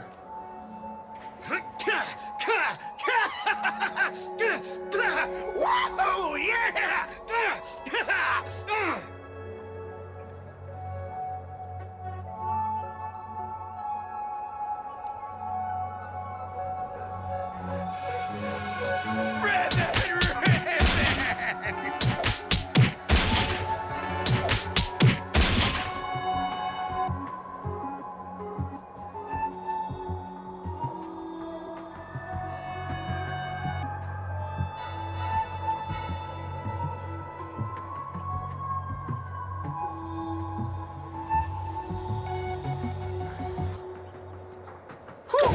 Now, that's more like it. Let's move out.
The sharp instincts of a businessman are enough for me to know where and when to make my moves.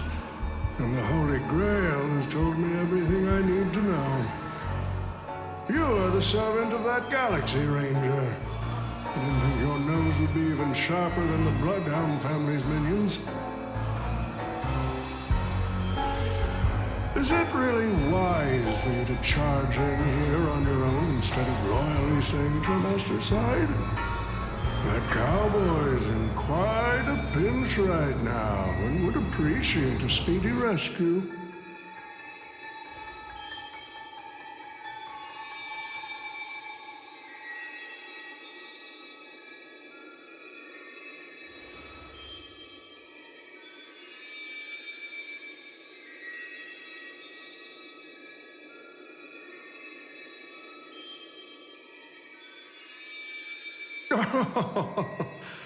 I appreciate the advice, truly.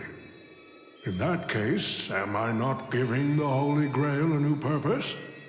It'll become an entertainment spectacle much more worthy of investment than some wish-granting chalice.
Quite the impressive insight, servant from another world.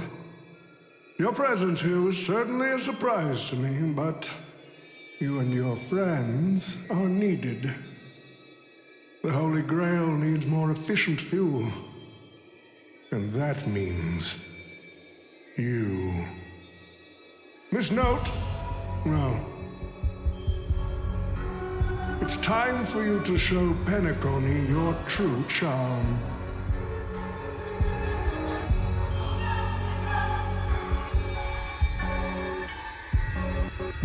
I did what you wanted me to do. Well done, my old friend. So many years have passed, but I still remember every performance you gave, every dance you danced, every melody you sang. You were like a blooming iris. But I prefer how you are now compared to your heydays on the stage. Stripped of all the external pretenses. So simple. So ordinary. Enough, OT. Outdated metaphors are as revolting as last night's leftovers. I've kept my promise. Now, it's your turn. There's no rush, my old friend. Everything you desire can be obtained without magecraft or miracles. Money is all it takes. The so-called Holy Grail is nothing more than a vessel crafted from gold. And the real stars of this show are about to make their entrance. Your job is to hold them off until the last step of the ritual is complete. Once that is done, I will honor my end of the deal. OT. Looks like your business acumen has rotted along with this world. I could barely restrain that one servant, and now you expect me to take them all on? Don't be so modest. Unlike Greedy, you are a true artist. You have the talent to bring thousands of characters to life all on your own. You are the perfect counter to these heroes. I will give you the power the Holy Grail has accumulated so that you can crush them all. Then this grand spectacle will come to a glorious finale.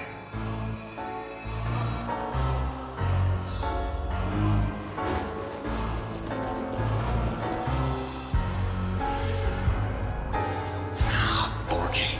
Wasn't that blue guy supposed to scout this place ahead of us? Haven't even heard a single peep from him so far. Could that old man have pulled a fast one on him?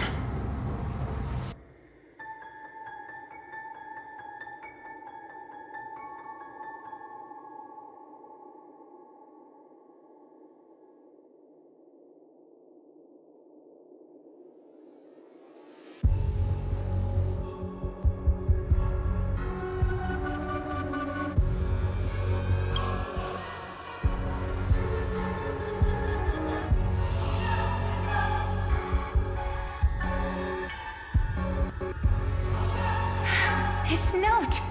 I'm glad you're okay. Wait. Something's off.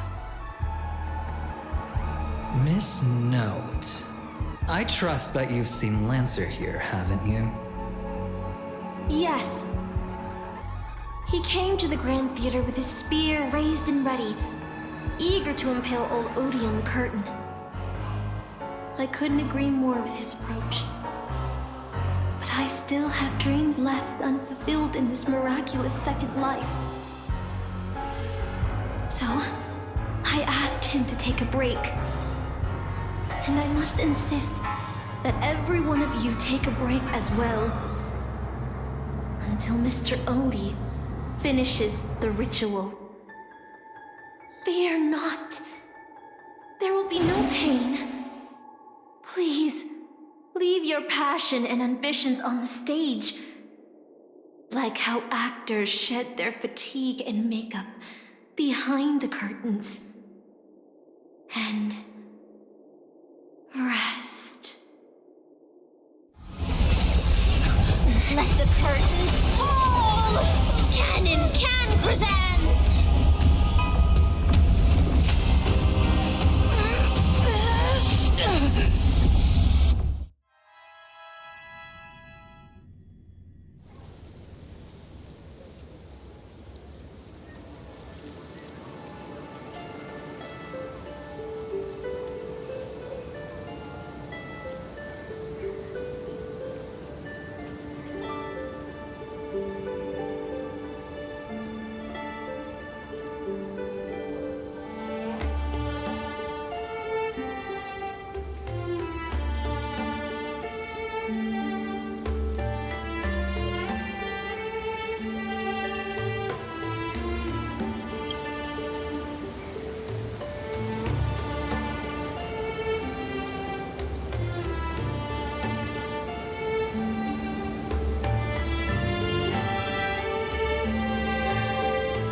Oh, Artorias! Here to draw the sword, aren't you?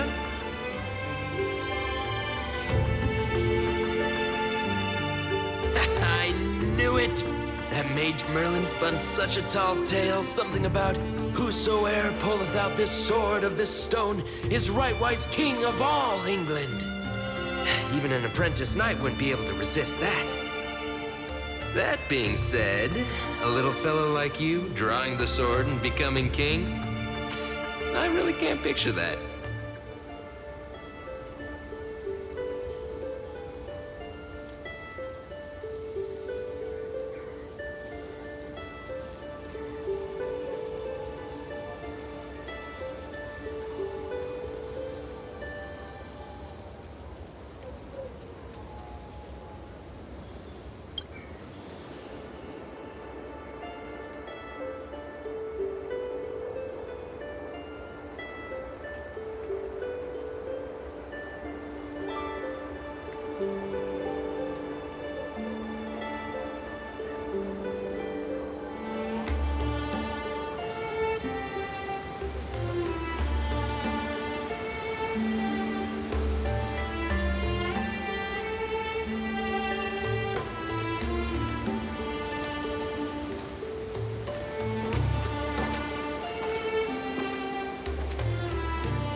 was boarding a train, headed for the stars, and meeting many kindred spirits as friends.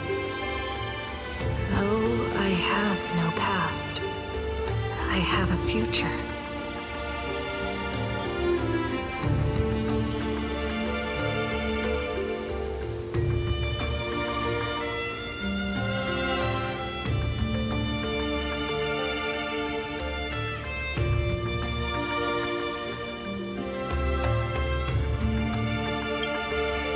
I'm really lucky.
So this is the sword in the stone?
She was nothing more than an ordinary girl. Playing the part of a king was already painful enough. Why should we force her to continue in the delusion known as heroic spirits? Better to cast aside her sword, abandon her glory, and become a nameless nobody who watches the world's grand show on the sidelines. I'll help all of you to remove the hero's garish makeup, bit by bit, until I've wiped away even the choice you've made to become a hero. Until I've wiped away all the pain you've endured on this thorny road. I've prepared a simple and happy life for you all in this show, including you, Trailblazer.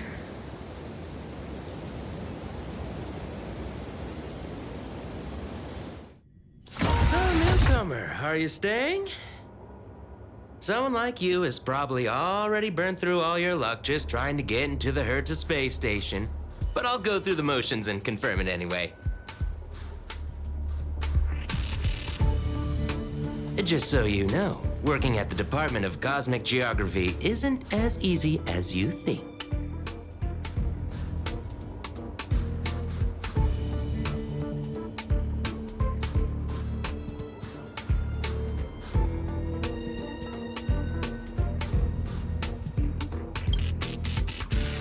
Look, I thought I was pretty impressive too when I first arrived. But you'll be beaten into shape in no time. You're just a regular researcher on this station. No one's gonna even bat an eye at your so-called talents and smarts.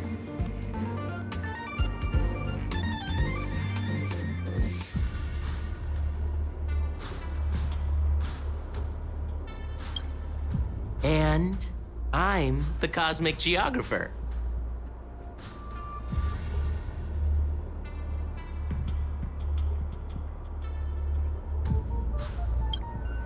Who's that, a game character?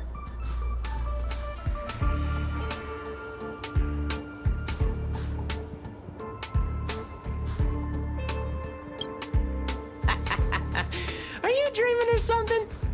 Maybe you should take a sick day and get a checkup at the medical department. I'm a bit of a fan of the Astral Express, and I know that every nameless who boards it has been through some incredible adventures. So, tell me, what great deeds have you done?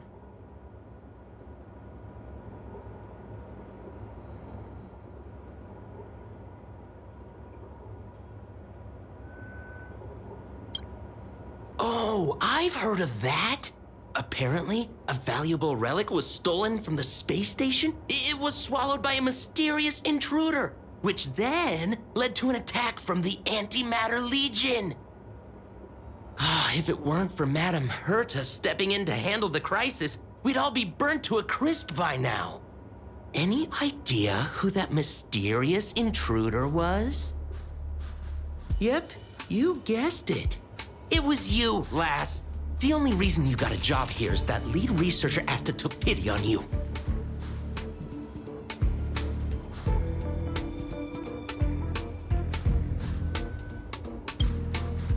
Oh, you mean the Lord Ravager who recently appeared on the Xianzhou and caused a huge ruckus? From what I've heard, her plan was foiled by the general of the Luofu, but the Xianzhou people paid a heavy price for it. Listen, don't use someone else's tragedy as your bragging material.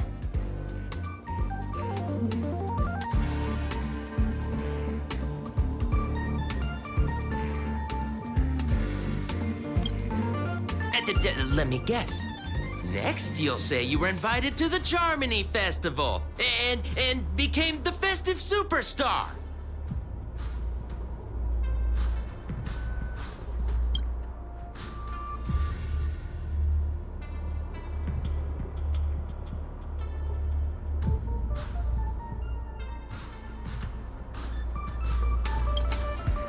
Oh, I know what's happening now.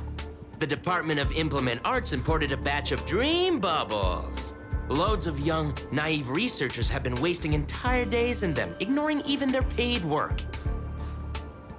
You probably ate too much of that Memoria too and thought those illusions were real. Uh-huh. Why else would you believe you're a nameless aboard the Express? Well, I can't say I blame you. I heard the Express did invite you to join them, but you turned them down. Are you regretting that choice now?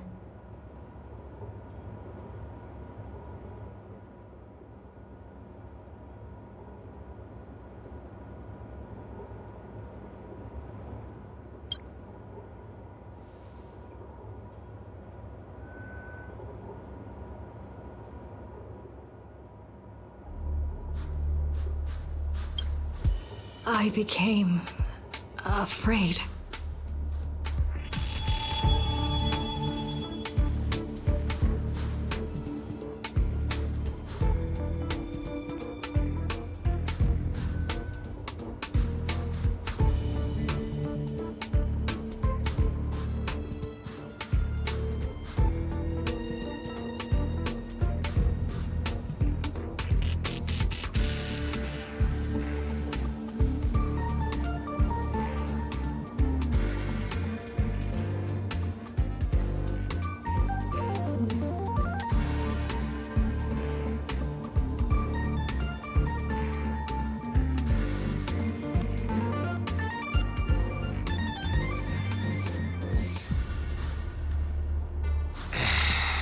Well, your resume doesn't show any particular skills, so I'll start you off with some light tasks.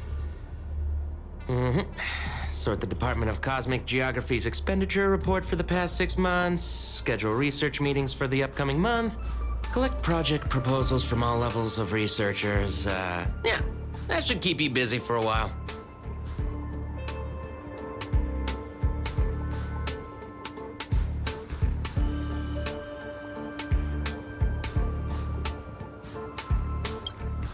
What else would you be? Madam Herta? I'm off. Be sure to do your job well.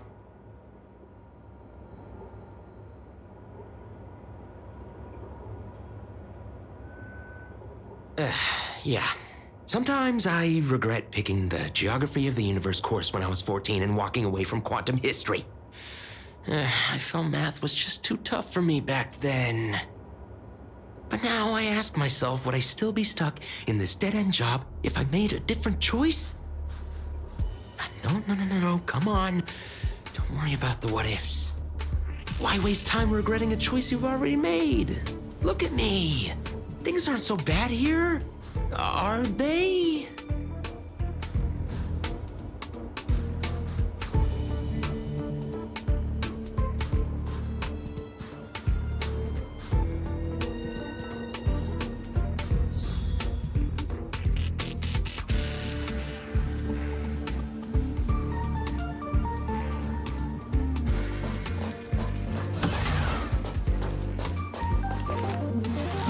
Newcomer. A few more system days of delay, and we'll miss the reimbursement deadline. I'll cut you some slack, given that you're new. Now get to work. What a messy desk. Am I supposed to organize all this stuff? Where do I even start?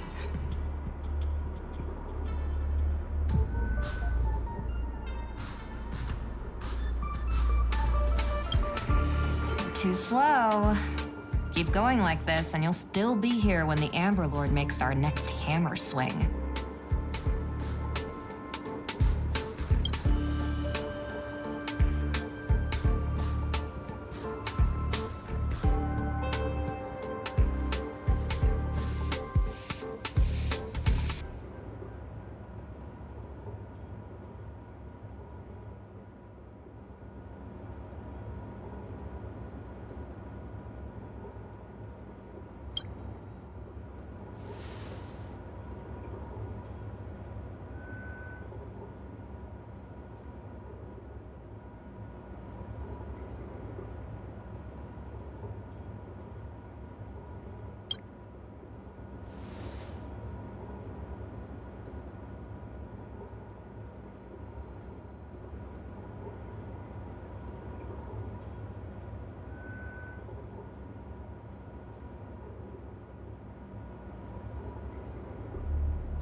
What are you standing around for?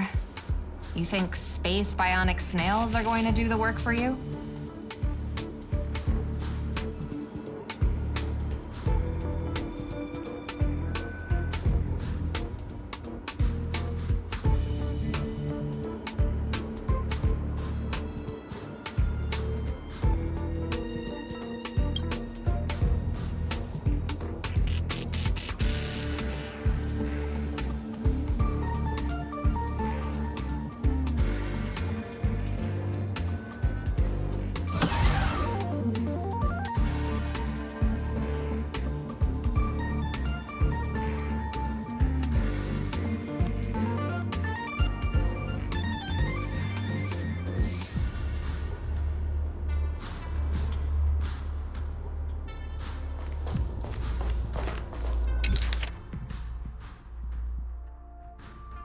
These reports are endless. And the stuff written in there is really weird.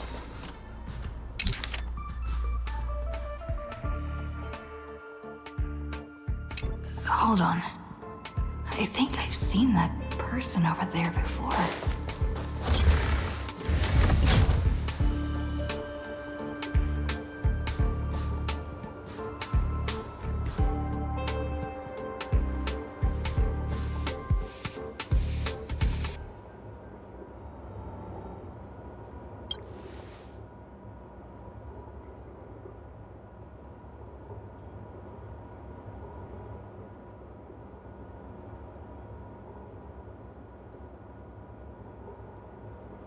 Come on, Uncle A.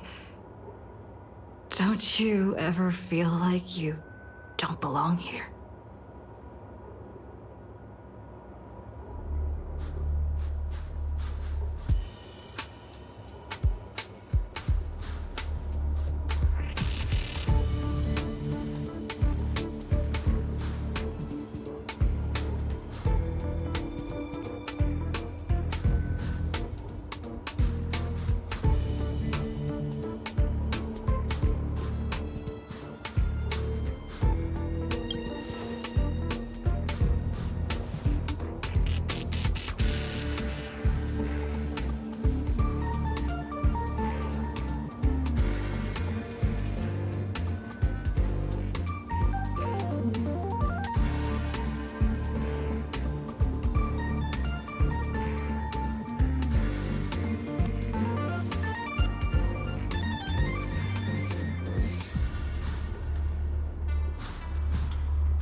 Exhausted. I feel like I can't even think anymore. But deep down, I still feel like I don't belong here.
a strange dream.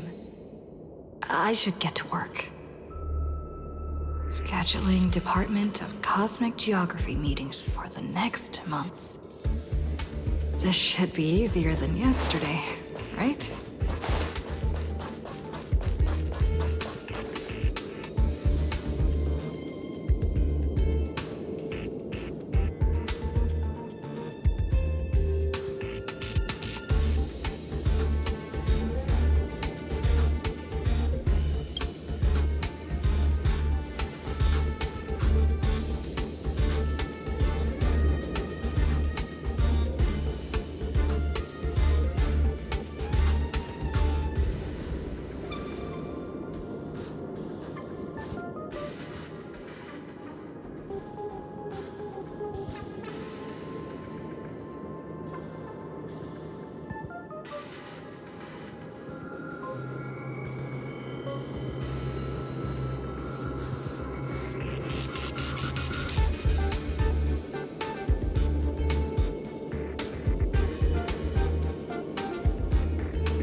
Express. I turned down their invitation back then. Did I really make the right choice?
I'll think about it. I'll make sure to give you my answer before the express leaves.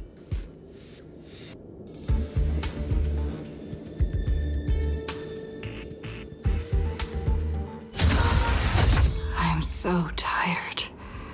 Maybe I should head back first.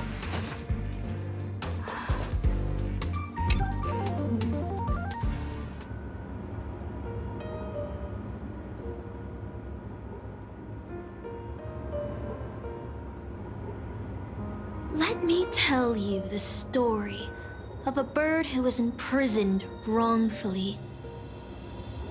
She was once a singer, thrown into a dark cell for composing songs that the powerful didn't like. The bird heard many voices of sorrow. So, she sang for the others trapped inside, soothing their homesick hearts and inspiring them to rise up. In the end, the bird broke free with a pocket watch, a wolf, and countless companions by her side. The bird believed that she would begin a new life after gaining freedom. She would shine on the stage and the silver screen, displaying her beautiful feathers and voice, just as she had once brought hope to the hopeless. But she was wrong. Penacony soon became unrecognizable. The songs she sang, the films she starred in, and even her own life were all locked away in a cage called money, turned into mere commodities. The movie studio wanted to turn the bird into a symbol of beauty, but the bird longed to escape from this suffocating, filthy gutter. Stripped away her stage name, replaced her with a fresh-faced chick, and smothered her with slander and rumors, leading her to a disgraceful end. So, you seek revenge on those who tarnished your name? No. The exact opposite, in fact. When I returned to this world, I realized there was no one left to take revenge on. Instead, I will reclaim the name they took from me and erase every single work I've ever produced. I'll destroy every trace of my existence. As you know how it feels to be locked in a cage and have everything taken from you. So why do you still trap the masters and heroic spirits in your noble phantasm when they wish to end this Holy Grail war? Old Odie may be able to fulfill your wish, but the cost he demands is far greater. As someone born in the same era as him, you should know this better than I do. Ugh. OT is nothing more than a parasite feeding on Penacony. Of course I won't trust him. But you're different, Master. He's a worm who has a wish for the Holy Grail. Yet, there's nothing the Holy Grail can do to sway you. If you want to stop my noble phantasm, you'll have to force me with a command spell. Come, Master. Take away my free will. Just like how they took away my name and career with their contracts and laws. You know I won't do that, Miss Note. Let's make a wager.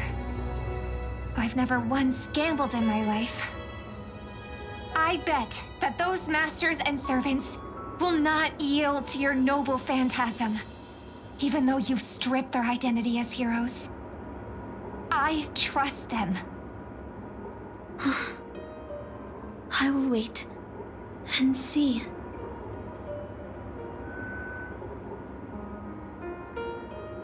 I feel like I had a strange dream. But the details keep slipping away. My body feels so heavy. But I can't rest. There's still today's work to get through.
I need to set off.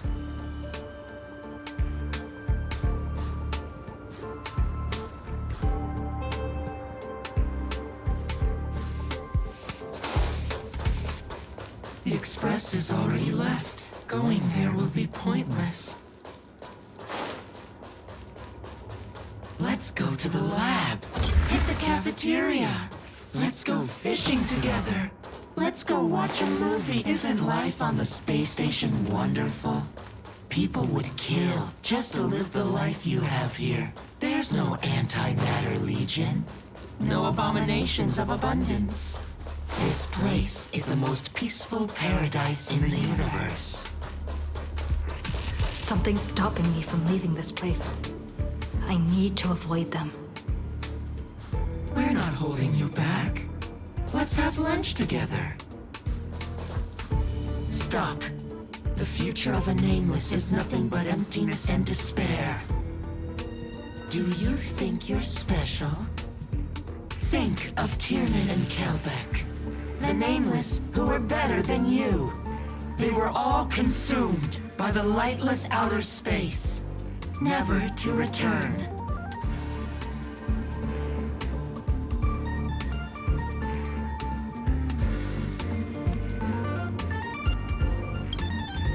So you'll finally admit that I'm a nameless?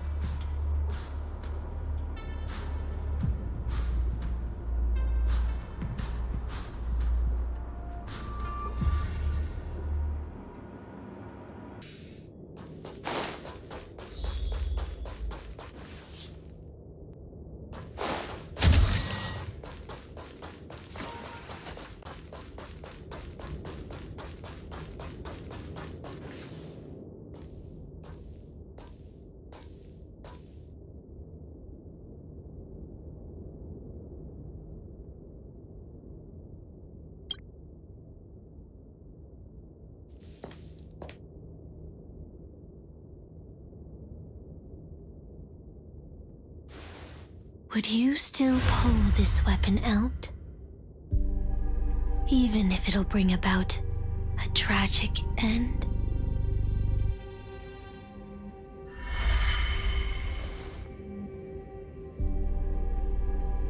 Which is why I've crafted such gentle dreams for you all. Isn't that what you've been looking for all this time?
Regret this!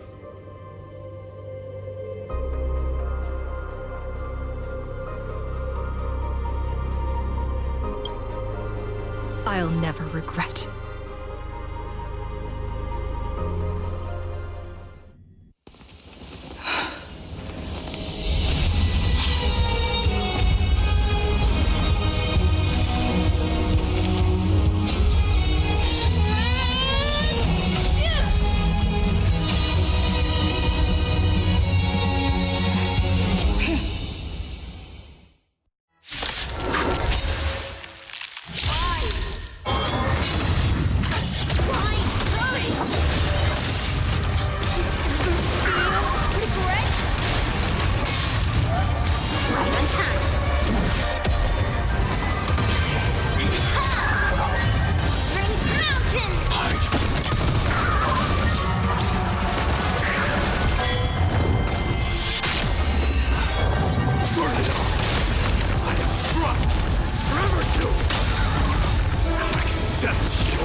like how I failed in life. This is a fitting end for a traitor. The performing arts had given you so much pain, Miss Note. Why did you choose to remain on Penacony's stage after leaving your prison? Because I still remember how the rough prisoners fell silent and the crying children smiled whenever I started to sing. Those small moments made me feel free, even in that iron cage. But Penacony has changed. After so many Amber eras, it's become almost unrecognizable. And now, I am locked in this newly forged prison. Anyway, it's time to end this. A servant who betrayed their master has no right to exist. Then, as you wish. With the first command spell, I return your name to you. On behalf of Penacony, Asna. Even if they have trademarked your name and stripped you of everything, that does not make you an unknown failure. Hold your head high, Mother of Iris. With the second command spell, I return to you the testament of your existence as a heroic spirit. Your death was what made singers and artists realize the need to reclaim their freedom and dignity for merchants. You are not some forgotten shadow. You are the founder of the Iris family, one of the 5 major lineages of Penacony. That's why you chose to borrow that name, isn't it? A figure shaped by your students and friends, by Maven and the Watchmaker. Miss Note, the one who sang freely in Dreamville. No more. I don't want to hear anymore. With the third command spell, as your junior on the stage, I return to you your freedom as a person. Mother of Iris, you will no longer be controlled by anyone from this moment on. You will now only dance for yourself.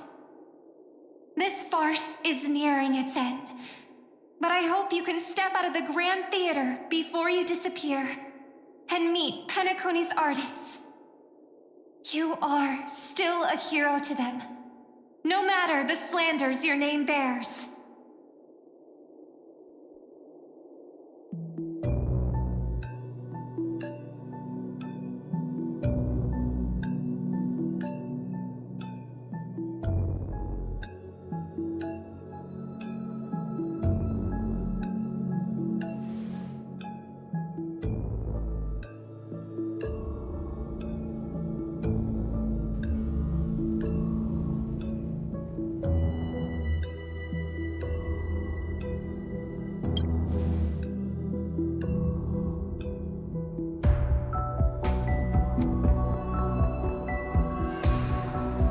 Boothill and the others got out too. Should I go check on them? A different life? Penacony's dream bubbles are pure cancer. The Charmony Festival nearly killed me. And that servant's fantasy almost finished the job. So, where did you put you? I had a dream where I could never win. I got to live as an obedient serf and gave up on even the thought of gambling. Darn right. Quit gambling. That's quite the educational dream you had there. And you? Where'd you send you? Me? I had a long-awaited reunion.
Looks like Lady Osner has failed.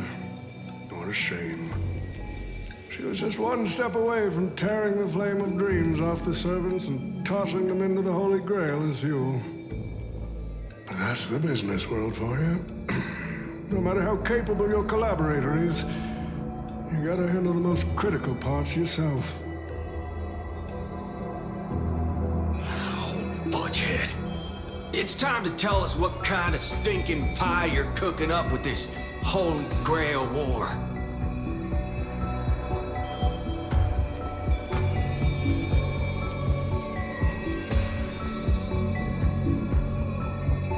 Oh, I've lived for 10 Ember eras already. As long as I give the word, my medical team can squeeze a few more years out of these little bones.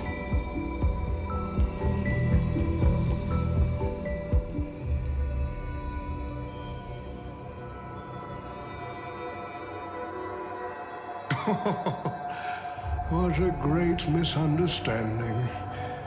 There are no enemies that can't be made into friends in the world of business. Good point. But I'm still very curious about your little scheme.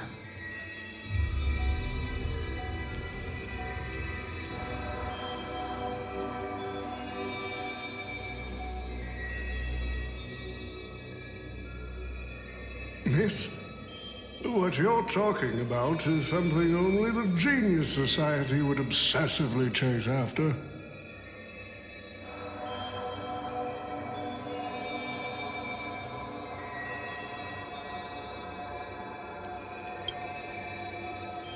I've been very clear about this from the start. The Charmony Festival met a hasty rap. And Penacony needs a fresh economic boost. We need to create a business venture that will grab everyone's attention. A Holy Grail that grants wishes is just the golden goose we need. If this ritual works, then Penacony will own a glorious show to keep the money rolling in for 10 more Ember eras. A carnival that even the Charmony Festival can't compete with.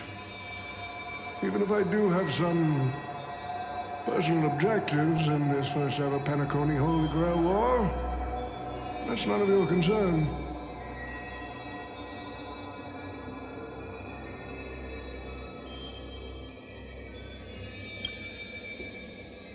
What I like is watching people swarm into Penacony, spending their entire fortunes just to buy a chance to enter the Holy Grail War.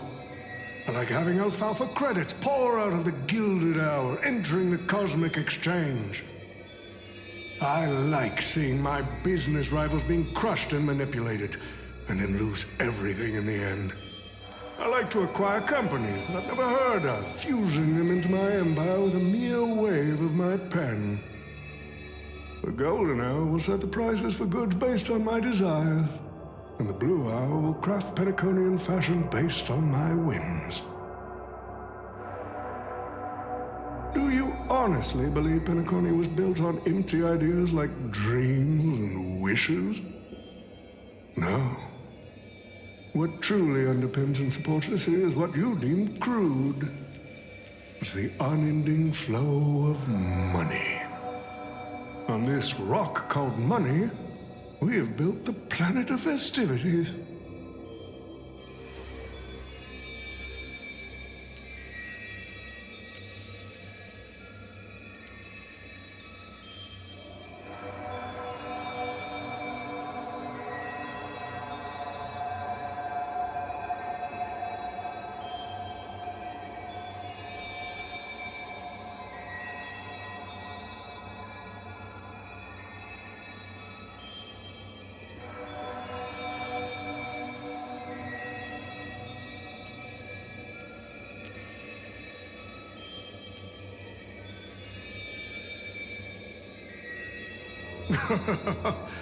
It seems you're all eager to prepare for my demise. But since there can only be one winner in this game, how do you plan to decide the victor after I bow out? Why don't we discuss a collaboration instead? Whoever can eliminate the others shall have the chance to make their wish to the Holy Grail. I will give you that right. We can even formalize it with a contract, using precise logical language to word our wishes, ensuring the Holy Grail fulfills everyone's desires. After all, isn't this the very moment you've all been fighting for? Masters and servants?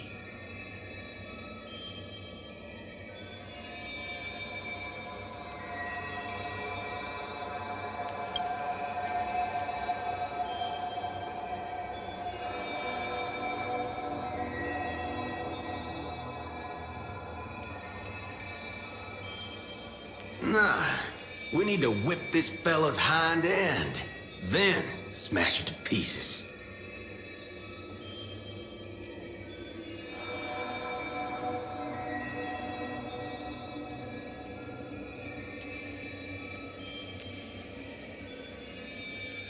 Well, I've already been the scapegoat once today, so I'll pass this opportunity to Mr. Odie.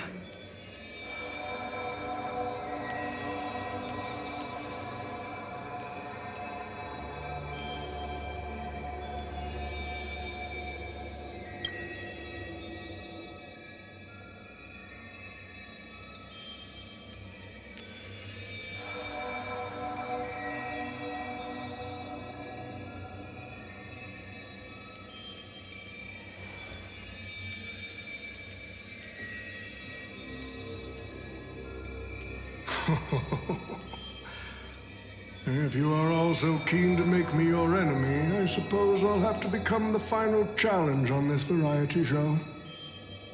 The rules said a master is supposed to summon a historical figure as their servant to enter the Holy Grail War, but who should I summon?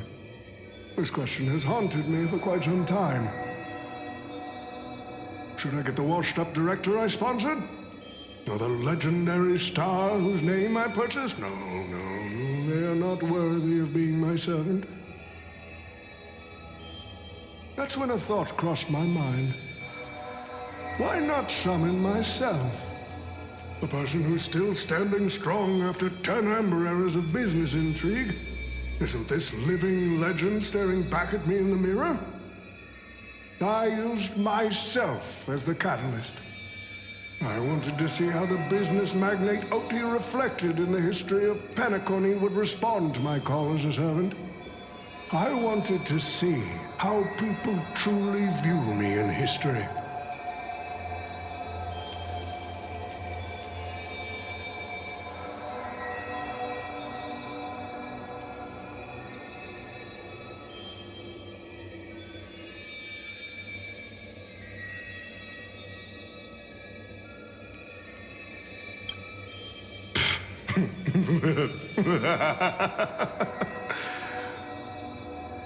The answer really hurts. To them, I'm nothing but a parasite, sucking out the sap of Penacony's oak from the top. A bug, madly devouring wealth.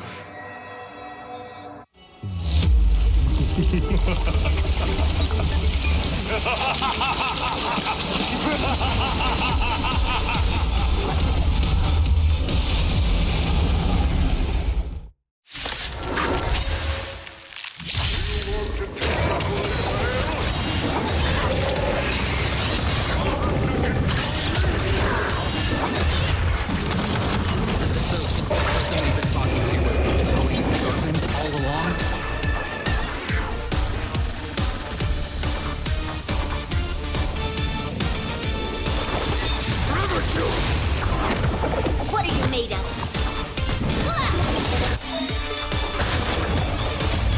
Melt!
checked every Mr. Sora!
Is this grand theater ever gonna see a day of peace? I'm starting to feel bad for the Bloodhounds and the Dreamweavers. No need to feel bad for a heritage building insured with hundreds of different policies. Old Odie would never allow himself to lose a single coin over that.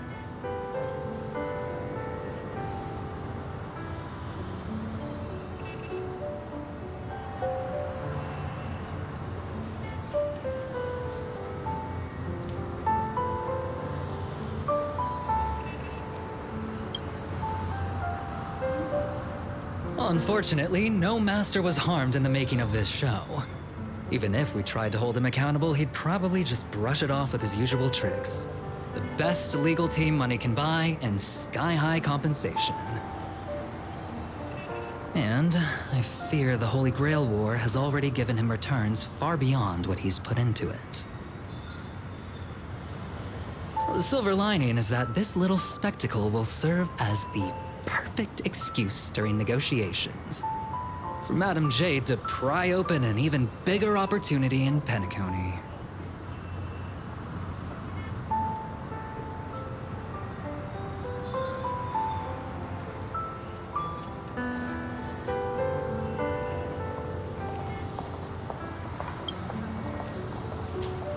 Mr. Scott's issues will be handled by the IPC. These Penaconian rules, stinking of money, won't keep me down. Lancer, let's go take care of that old budger.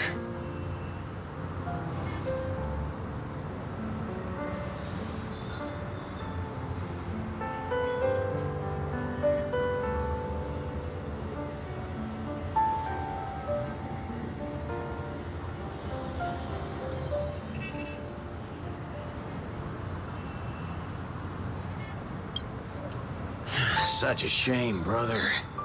If we ever cross paths again, I'll take you to the finest honky-tonk in the cosmos for a drink.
Let's skip the last-minute psychoanalysis, all right?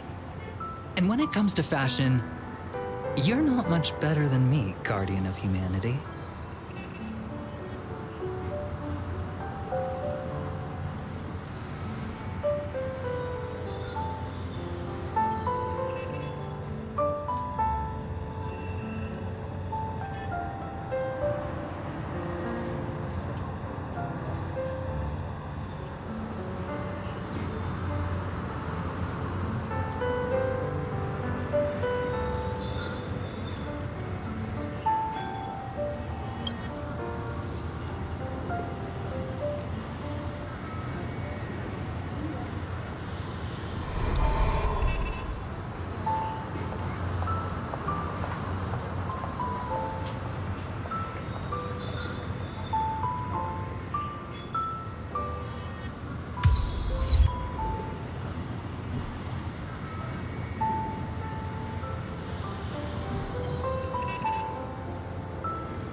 The Holy Grail broke. What a shame. People have pursued it, fought for it, made sacrifices for it, and died for it. Much like they did for our own Penacony. They poured their dreams into Penacony to shape the planet into what it is today. But the question is, has Penacony ever answered their dreams? Look at this Memoria singularity. 10 amber eras have passed. And out of those who once came here to build Penacony from the ground up, only one despicable old man is left. His friends, his enemies, they're all gone. I must confess to both of you, my wish has been granted. No matter how you see me, no matter how deeply we hated each other in the past, the Holy Grail has recognized your achievements and brought you forth as heroic spirits. Don't you think this is a rather unique reunion of old friends? It's unfortunate that Mikhail, that old rascal, couldn't be here to join us. Mr. Odie, your wish truly moves me. If I didn't know you better, I'd almost be swayed by your sweet words. A reunion of old friends. No, it's just another part of your business deal. Greedy? Or perhaps I should now address you as Mr. Rekka. Is the editing of the footage complete? That is such an important task, after all.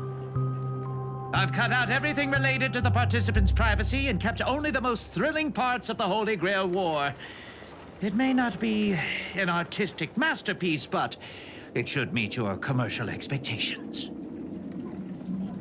That'd be enough for me. You artists always aim to carve your names into art's annals no matter the cost. Too bad those who actually succeed are as rare as the winners of the Holy Grail War. I'm not like that.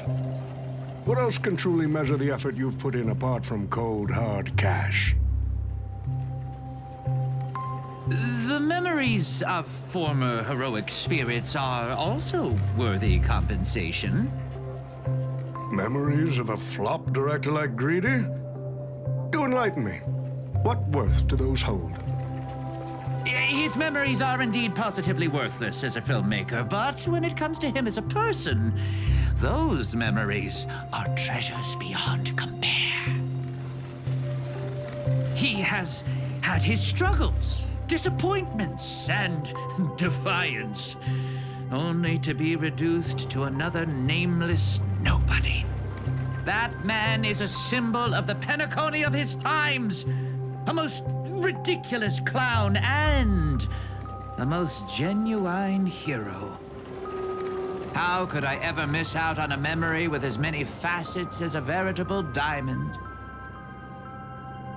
But now, I'm more curious about you, sir. You've spent so much money only to create such an unsightly mess. Aren't you worried you'll end up in disgrace like Grady? A merchant at my age who still cares about dignity would be an absolute failure. Oh, in that case, my business here is settled. I'll take my leave. All right. It's your turn, Miss Osner. I'll sign the declaration to renounce the trademark on your name and all rights to your creative works. Are you happy with that? Happy? Never. But if you don't carry it through, I'll squeeze your puny neck with every ounce of my strength until I disappear! I'll watch you take your last breath, even if I know it won't actually kill you. Goodbye, Penacony's most successful merchant. There's something I've always wanted to say to you. I wish you were already dead.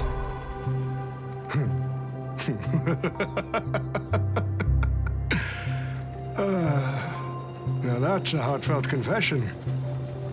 Osner, I do hope your wish comes true one day.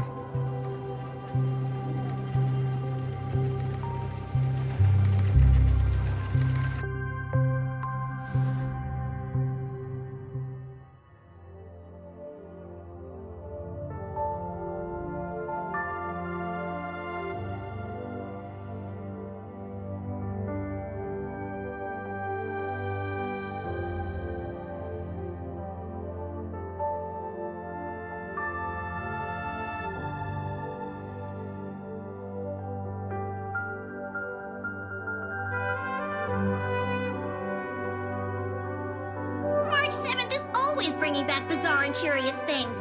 One time, she even brought back something called a raiding pistol, and it only gave Pom Pom a single point.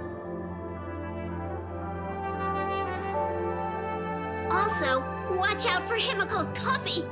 It's the most terrifying beverage Pom Pom's ever encountered. But please don't ever tell her that to her face. Is it worse than the tea from Granholm's hometown? 100 times worse. I'd love to have a try. And that person is always dragging March 7th into trouble. Pom Pom had such high hopes for Don Hong, but even he started to follow along now.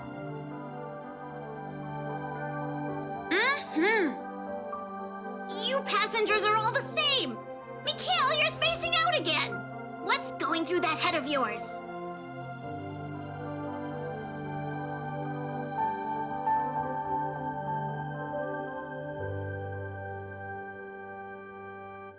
Conductor, Looks like it's time to say our goodbyes again. Will you be returning to the Express? Maybe. I'm just happy to hear that so many people like me have boarded the Express over the years. The nameless come and go. Some find a place they want to stay, while others keep moving forward. Just like the silver rails that never stop. That's the Astral Express. I'm sure the conductor's future will never be lonely.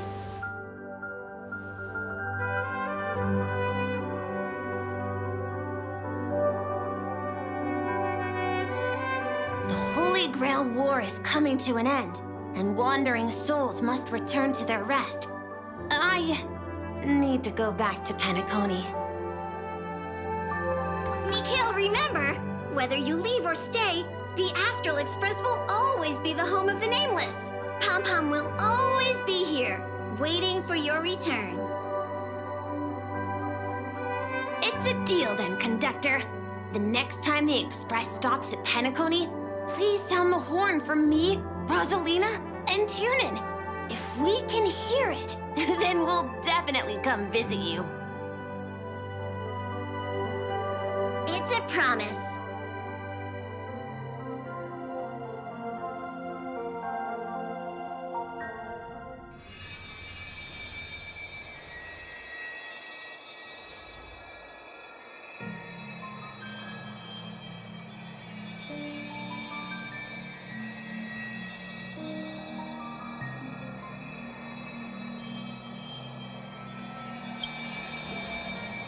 You see, wishes lose their power once spoken aloud. That does sound like something you'd say. Anyway, the first Holy Grail War orchestrated by Old Odie ended up being the last one. But the Dream Bubble movie co-produced by Mr. Rekka and Dr. Edward became a huge hit. Not only did it fill up movie theaters in Epsilon, it even created a new dream-chasing trend throughout the stars. Mr. Odie and the IPC's Penacony branch made quite the fortune from it.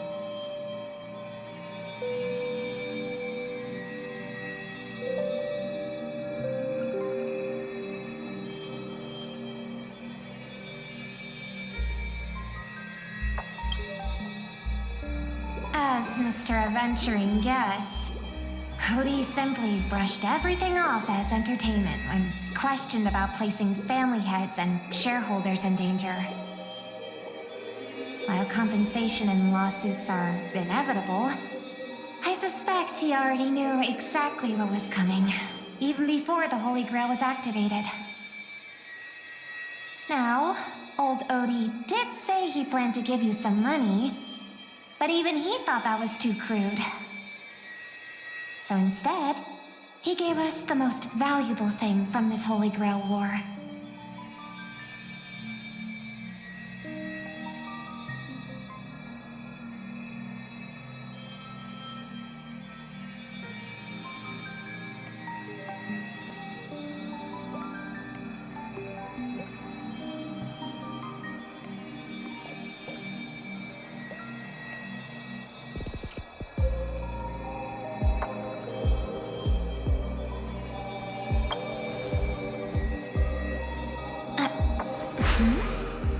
There's something inside the Holy Grail.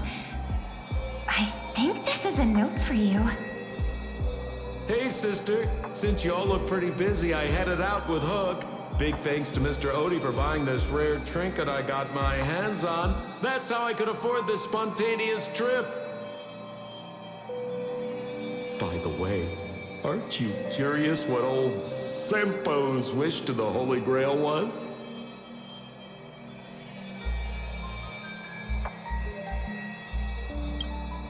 Well, I'm thinking you probably say, no. Aw, come on, sis. You might not be curious, but the audience is still on the edge of their seats. All right, folks, the show's over. But if there's anything still out there that can hear and fulfill my wish, I wish wish for everyone in the world to be happy, joyful, free, and have their every desire fulfilled.